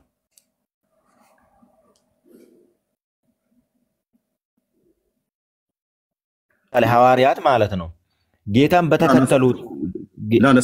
ስላንተ በቃ የነሱ አይገባኝ እኮ ሐሳብን እንድትረዳ ነው ያንን ያነሳው ያለው። አሁን ሐዋርያት ለምሳሌ ጌታን ተከተሉኝ ብሎ ተከተሉት አይደለም? ግን ለምሳሌ አንዳንዶቹ አሁን ስታየው ስለ ክርስቶስ ማንነት እንኳን ራሱ የተረዱት በተከተሉት ቀን አይደለም። ለምሳሌ ጴጥሮስ አሁን ያንን እውነት የተረዳው በዛች እሱን በተከተለ ቃል አይደለም አይደለም። ስለዚህ ክርስቶስን ተከተለ ና ስለው ተከተለ። መቼ ነው የተከተለው ነው? መቼ እሷ ናት የፈለግናት። መቼ ነው የተከተለው? መቼ የ40 ቀን ሕፃን ልጅ ሆኖ ጴጥሮስ የተከተለው አይደለም። በእድሜ ትልቅ ሰው ነው። የገሊላ ውስጥ ይኖር የነበረ 40 ቀን አይደለም እኮ እሱን የፈለግነው። ጴጥሮስ መቼ ነው የተከተለው? በጣም ትልቅ አዛውንት የሆነ ሰው ነው፣ ከሁሉም ስለሚበልጥ በእድሜ ማለት ነው። በጣም ያረጀ ሽማግሌ እንኳን ባይሆንም ግን በእድሜ ትልቅ ነው። ፊሸርማን ነው፣ አሳ አጥማጅ ነው። ቤተሳይዳ ተወልዶ ሚስት ሁሉ ትዳር ያለው ሰው ነው። ስለዚህ መቼ ነው የጴጥሮስ መዳን የጀመረው ብለን ብንል እናውቃለን። ከዛ በፊት እሱ የዳነ ሰው ነው ወይ? አይደለም። የዘላለም ሕይወት ያለው ሰው ነው? አይደለም። ሃይማኖት አለው፣ ይሁዲ እምነት ውስጥ ነው ያለው፣ ግን የዘላለም ሕይወት የለውም። ኦኬ። ስለዚህ እሱ የአዲስ ሕይወት ጅማሬ የዘላለምን ሕይወት ሰጪውን ጌታ መቼ ነው የተከተለው? ከተከተለበት ጊዜ ጀምሮ ያስከተላቸው ጌታ ሲያስተምራቸው ሰምተዋል። አንዳንድ ጊዜም እርሱ ማን ነው እያሉም ብለዋል። አይገርምም? ይሄንን ብለው በማለታቸው ይህን ጥያቄ ብጠይቁ ማዕበልና ወጀም የሚታዘለት እሱ ማን ነው እያሉም ጠይቀዋል። እንዴት ትሉኛላችሁ? አስከትያችሁ ብልግና ነው ብሎ አላላቸውም። በኋላ ግን ደግሞ አወቁት። እሱ ማን ነው ብለው የሚጠይቁት ቀስ እያሉ እግዚአብሔር አብ ሲገልጥለት ለጴጥሮስ አንተ የሕያው የእግዚአብሔር ልጅ ነህ አለው። አንተ ክርስቶስ የሕያው እግዚአብሔር ልጅ ነህ አለው።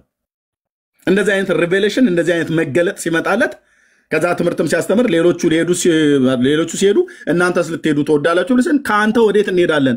አንተ የዘላለም የሕይወት ቃል አለ አለው። ስለዚህ ምንድነው ጌታችን በምድር ላይ ባገለገለበት ከ30 እስከ 33 ዓመት ከምናምን ለ3 ዓመት ከምናምን ባሉት ምናምን ብዬ የምለው ወራቶች ስላሉ ነው። በዚህ በ3 ዓመት አገልግሎት ውስጥ አስተምሯቸዋል። በቃልም በተግባርም አይተዋል። ከዚህም የተነሳ ነው አንተ የዘላለም የሕይወት ቃል አለ ከአንተ ወዴት እንሄዳለን ብሎ ያለው። ሌሎቹ ሲሄዱ እነሱ እንዳይሄዱ ያደረጋቸው የተረዱት የገባቸው እውነት አለ። በመጀመሪያ ሲከተሉት የገባቸው አይነት ነገር ባይኖራቸውም አሁን ግን የበለጠ አላቸው። የበለጠ አወቁት። ሕይወቱን አወቁት። አገልግሎቱን አወቁት። የሕይወት ምልልሱን አወቁት። እሱ ማን እንደሆነ አወቁት። እግዚአብሔር አብ ገለጠለት። በደብረ ታቦር ላይ በገናናው ክብር በእርሱ ደስ የሚለኝ የምወደው ልጄ ይህ ነው የሚል ድምፅ እኮ ከደመና ውስጥ ሰምተዋል። ሙሴና ኤልያስን አይተዋል። እና ይሄ ሐዋርያ የት ጋር ነው የዳንከው ብለስን እኔ እንጃ እኔ አላቅም ብሎ አይልም። ያ ቃል መነሻ አለው። እሱ መጥቶ መጠየቅ አይጠበቅብንም። ቃላቸውን የተጻፈውን መልእክቶቻቸውና የእነሱን የሕይወት ታሪክ መጽሐፍ ቅዱስ በደንብ ስለሚነግረን እናውቃለን። ጴጥሮስ መጥቶ እስኪ ነግረን ድረስ አሁን አንጠብቅም። እናውቃለን መቼ ጌታ እንዳገኛቸው፣ መቼ ጌታ ወደ ጴጥሮስ ጀልባ እንደሄደ፣ ገሊላ ባህር ላይ እንዴት እንዳገኛቸው፣ በምን አይነት ሁኔታ ውስጥ ሆኖ ማቴዎስን እንዳገኘው ቃሉ ይነግረናል። ቁጭ ብለው ቀረጥ በሚቀጥርጥበት ቦታ ላይ ነው ተከተለኝ ብሎ ያለው። ስለዚህ መቼ ነው ማቴዎስ አንተ የዘላለም ሕይወት ያለ ብለህ የእግዚአብሔር ልጅ ኢየሱስ ክርስቶስን በተከተለበት ጊዜ ነው። ከሱ ተከተሉ፣ ከሱ ጋር ዋሉ፣ ትምህርቱን ሰሙ፣ ሕይወቱን አዩ። አንተ የዘላለም የሕይወት ቃል አለ ከአንተ ወዴት እንሄዳለን አሉት። በቃ መቼ ነው የመዳንን እንግዲህ የመዳን ወንጌል ነው የእግዚአብሔር ልጅ ኢየሱስ የሰበከው። መቼ ነው የተሰበከላችሁ? እና ወንጌሉን ስትሰማ በክርስቶስ የመዳናችሁን ወንጌል ሰምታችሁ ከዛስ በክርስቶስ አምናችሁ ይላል። በዚህ መሰረት እውነቴን ልበላችሁ እዚህ ያላችሁ ወንድሞች እናቶቼ ኦርቶዶክሳውያን ስትመዘኑ ማኔቴ ቄል ፋሬስ ናችሁ። ለምን የመዳን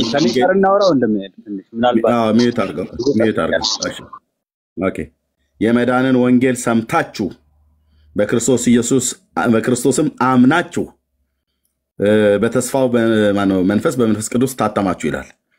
በመጀመሪያ ከመታተም በፊት በመንፈስ ቅዱስ ከመታተም በፊት በክርስቶስ ማመን፣ በክርስቶስ ከማመን በፊት ወንጌልን መስማት፣ ወንጌሉን የሚያሰሙ እንደነ ቅዱስ ጳውሎስ አይነት የወንጌል ሰባኪና አሁን ደግሞ እንደኔ አይነት የወንጌል ሰባኪ አስቀድመው የእውነትን ቃል የመዳንን ወንጌል ሊያሰሟችሁ ልናሰማችሁ ይገባል። እናንተም ከዳናችሁ ልታሰሙ ይገባል ማለት ነው። በዚህ ቃል መሰረት መልስ ይበለንዬ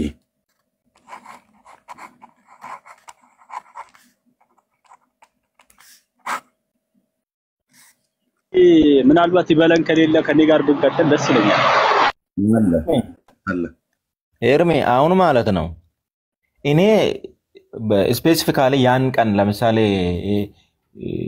እንደዚህ ነው ብዬ እድሜን በቃ በዚህ ቀን ነው ነገሮቹ የገቡኝ ነገሮቹን የተረዳሁት በቃ እድሜ እዚህ ሰዓት ሲሆን ነው የምማረው ነገር የገባኝ ምናምን ብዬ ባልነግርህም ግን እኔ አሁን ባለውበት ሁኔታ እየተማርኩ ነው የመጣሁት በቤተክርስቲያን ውስጥ በ40 ቀኔ ብጠመቅም ግን እየተማርኩ ነው የመጣሁት እየተማርኩ በሄድኩበት ግን እውነታ ገብቶኛል ያ የገባኝን እውነት በክርስቶስ መዳኔን ክርስቶስ የከፈለልኝ ዋጋ አውቄ ያን ተረድቼ ያን እውነት አምኜ እኔ አሁን ድኛለሁ ድነሃል ብለህ ለምትጠይቀኝ ጥያቄ ድኛለሁ ነው አሁን እኔ ከዳንኩኝ እድሜን ስላላስታወስኩ በዚህ ቀን ነው ወንጌል የገባኝ በዚህ ቀን ነው እውነቱን የተረዳሁት ምናምን ብዬ ስላልተናገርኩኝ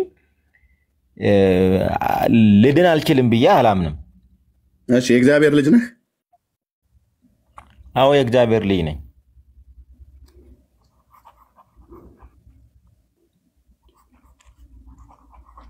መቼ ነው የወለደህ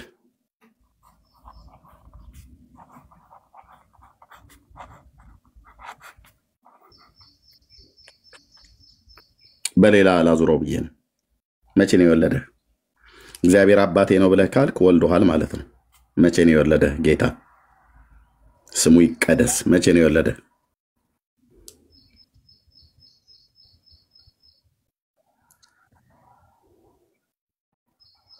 መቼ ነው የወለደህ አልገባኝም ጥያቄው እግዚአብሔር መቼ ነው የወለደህ ልጁ ነኝ ብለኸኛል መቼ ነው የወለደህ አባትህ መቼ ነው የወለደህ እግዚአብሔር አባቴ ነው ብለኸኛል ሰየው ደስ ይያለኝ ውስጥ አምነው ለተቀበሉት የእግዚአብሔር ልጅ ይሆኑ ዘንድ ስልጣንን ሰጣቸው ነው አይደለም የሚለው መጽሐፍ ቅዱስ መቼ ነው የወለደህ አባቴ ነው ብለኸኛል ልጁ የእግዚአብሔር ልጅ ነው ወይ ብዬ ስለ አዎ ብለኸኛል መቼ ነው የወለደህ እሺ አብነት ይሄሽ መቼ ነው የወለደህ ብራዘር እቺን ቅድመ ተከተል ካመንካት ብቻ ነው እርግጠኛ ከሆንክ ብቻ ነው መቼ ነው የወለደህ ይበለን ይሄ ግድ የለም ተጋፈጠው አልኩ ተጋፈጠውና የምትድንበትን ዕውቀት ወያዝ ወይ ደግሞ ዝም ብለህ በጨለማ ውስጥ እየዳከርክ ነው የምትኖረው ከእግዚአብሔር አባትህ ነው ኤርሚ አሁን እኔ ለምን መሰለህ እኔ አሁን እንደዛ አይነት ጥያቄዎች አሁን መቼ ነው የወለደህ እንዴ አሁን እኔ ኤርሚ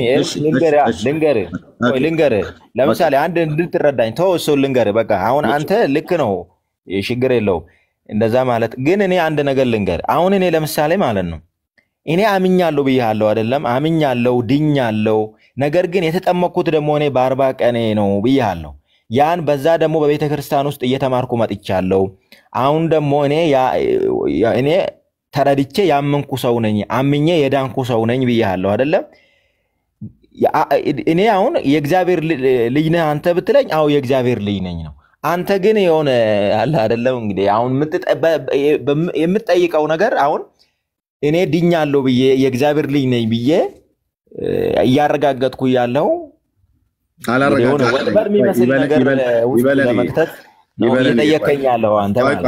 አላረጋገጥክልኝ የምታረጋግጥልኝ ለጠይቁ ጥያቄ ስትመልስልኝ ነው ኦኬ ይሄ የሰማዩ ነው እኔ በዚህ መንገድ ስለመጣው እኮ ነው አየ በዛ መንገድ ስለመጣውኝ ነው ይደለም ይሄ ሰማያዊ ነው ይሄን በመድራዊ እናውራ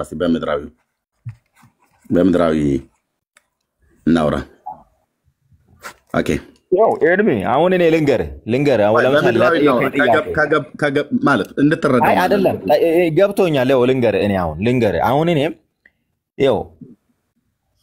ደግሜ ልንገር ቅድም የነገርኩህ ነው በርግጥ መነግርህ ግን እኔ ቀደም የነገርከኝ እንኳን አትንገረኝ ቀደም የነገርከኝ እንኳን ማለቴ አይደለም መቼ ነው የተወለድከው ለሚለው ማለቴ ነው መቼ ነው የተወለድከው ለሚለው እኔ ነገርኩህ በ40 ቀኔ ነው የተጠመቅኩት እኔ ጥምቀት አልጠይኩም ቆይ ጥምቀት አይደለም የጠይኩህ አሁን አዙሬው በሌላ እየጠይኩ ያለሁት ምድራዊውን ላውራና ምናልባት እኔ በቃ አሁን የእግዚአብሔር ልጅ ቆይ ዝም ብሎ አይደለም ዝም ብሎ የእግዚአብሔር ልጅ ነኝ እኮ ማለት ትችላለህ እኮ ኦኬ ምናምን ብዬ እኮ ላልፍ እችላለሁ ግን አንተንም እርግጠኛ እንድትሆን ለሚሰማህም ሰው እርግጠኛ እንዲሆን እኔ አሁን ኤርሚያስ ምሰማ ይበለን ኦርቶዶክሳዊ ወንድም ነው የእግዚአብሔር ልጅ ነው ብዬ እኔም እንኳን ቢያንስ እንዳምን መቼ እንደተወለድክ እንዴት እንደወለደህ ከማን እንደተወለድክ መናገር አለበት። ስለዚህ ከእግዚአብሔር ልጅ ነው ብዬ ስለ አዎ ብለኸኛል። መቼ ነው የተወለድከው? አንደኛው ጥያቄ ነው። እንዴት ነው የወለደህ?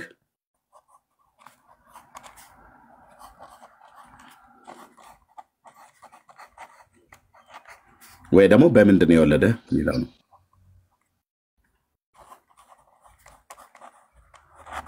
ይሄ መመለስ አለበት። በአባትና ልጅ መካከል ይሄን ማወቅ አለበት። ኦኬ ለምንድን ነው የወለደህ? ፈቃደኛ እታች ረድ። በቃ ብራዘር እየታች ረድ ታኛለህ። በእርግጥ አውቃለሁ እንደምታስወርደኝ አውቃለሁ፣ ግን እውነቱን ለማወቅ ብትፈልግና ብትወያይ ደስ ይለኛል ከኔ ጋር። ጅማ ጫት ቃም ብራዘር፣ ያንተ አሁን አንድ ጫታም ሰውዬ ምን ይፈራል? ኦኬ ለምን ወለደህ? ሊገባህ ይገባል። ለምንድን ነው የወለደ? እነዚህ ሁሉ ጥያቄዎች አሉ። ኦኬ ስለዚህ እንደው ከረዳህ አሁንም ይበለን ከረዳህ ከአባትና ከእናትህ የተወለድከው መቼ ነው? እድሜህን ታውቀዋለህ አይደል?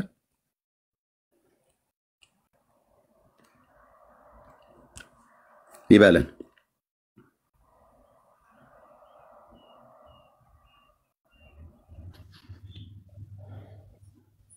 ዝም ብለህ ንገረኝ። ዝም ብለህ ከፈለክ እድሜህን ንገረኝ። እውነተኛ ኮንክ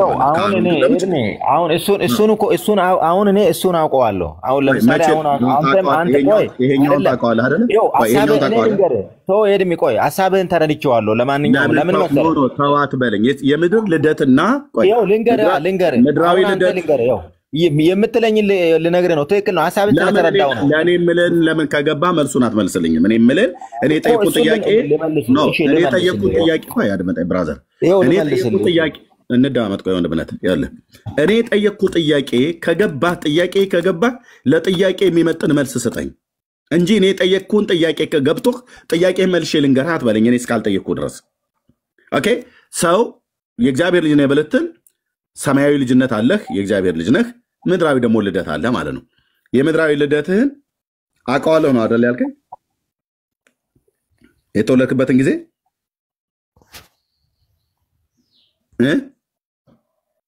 ይበለን ወይ አውቀዋለሁ ነው አይደል ያልከኝ? ይሄንን የተወለድክበትን ጊዜ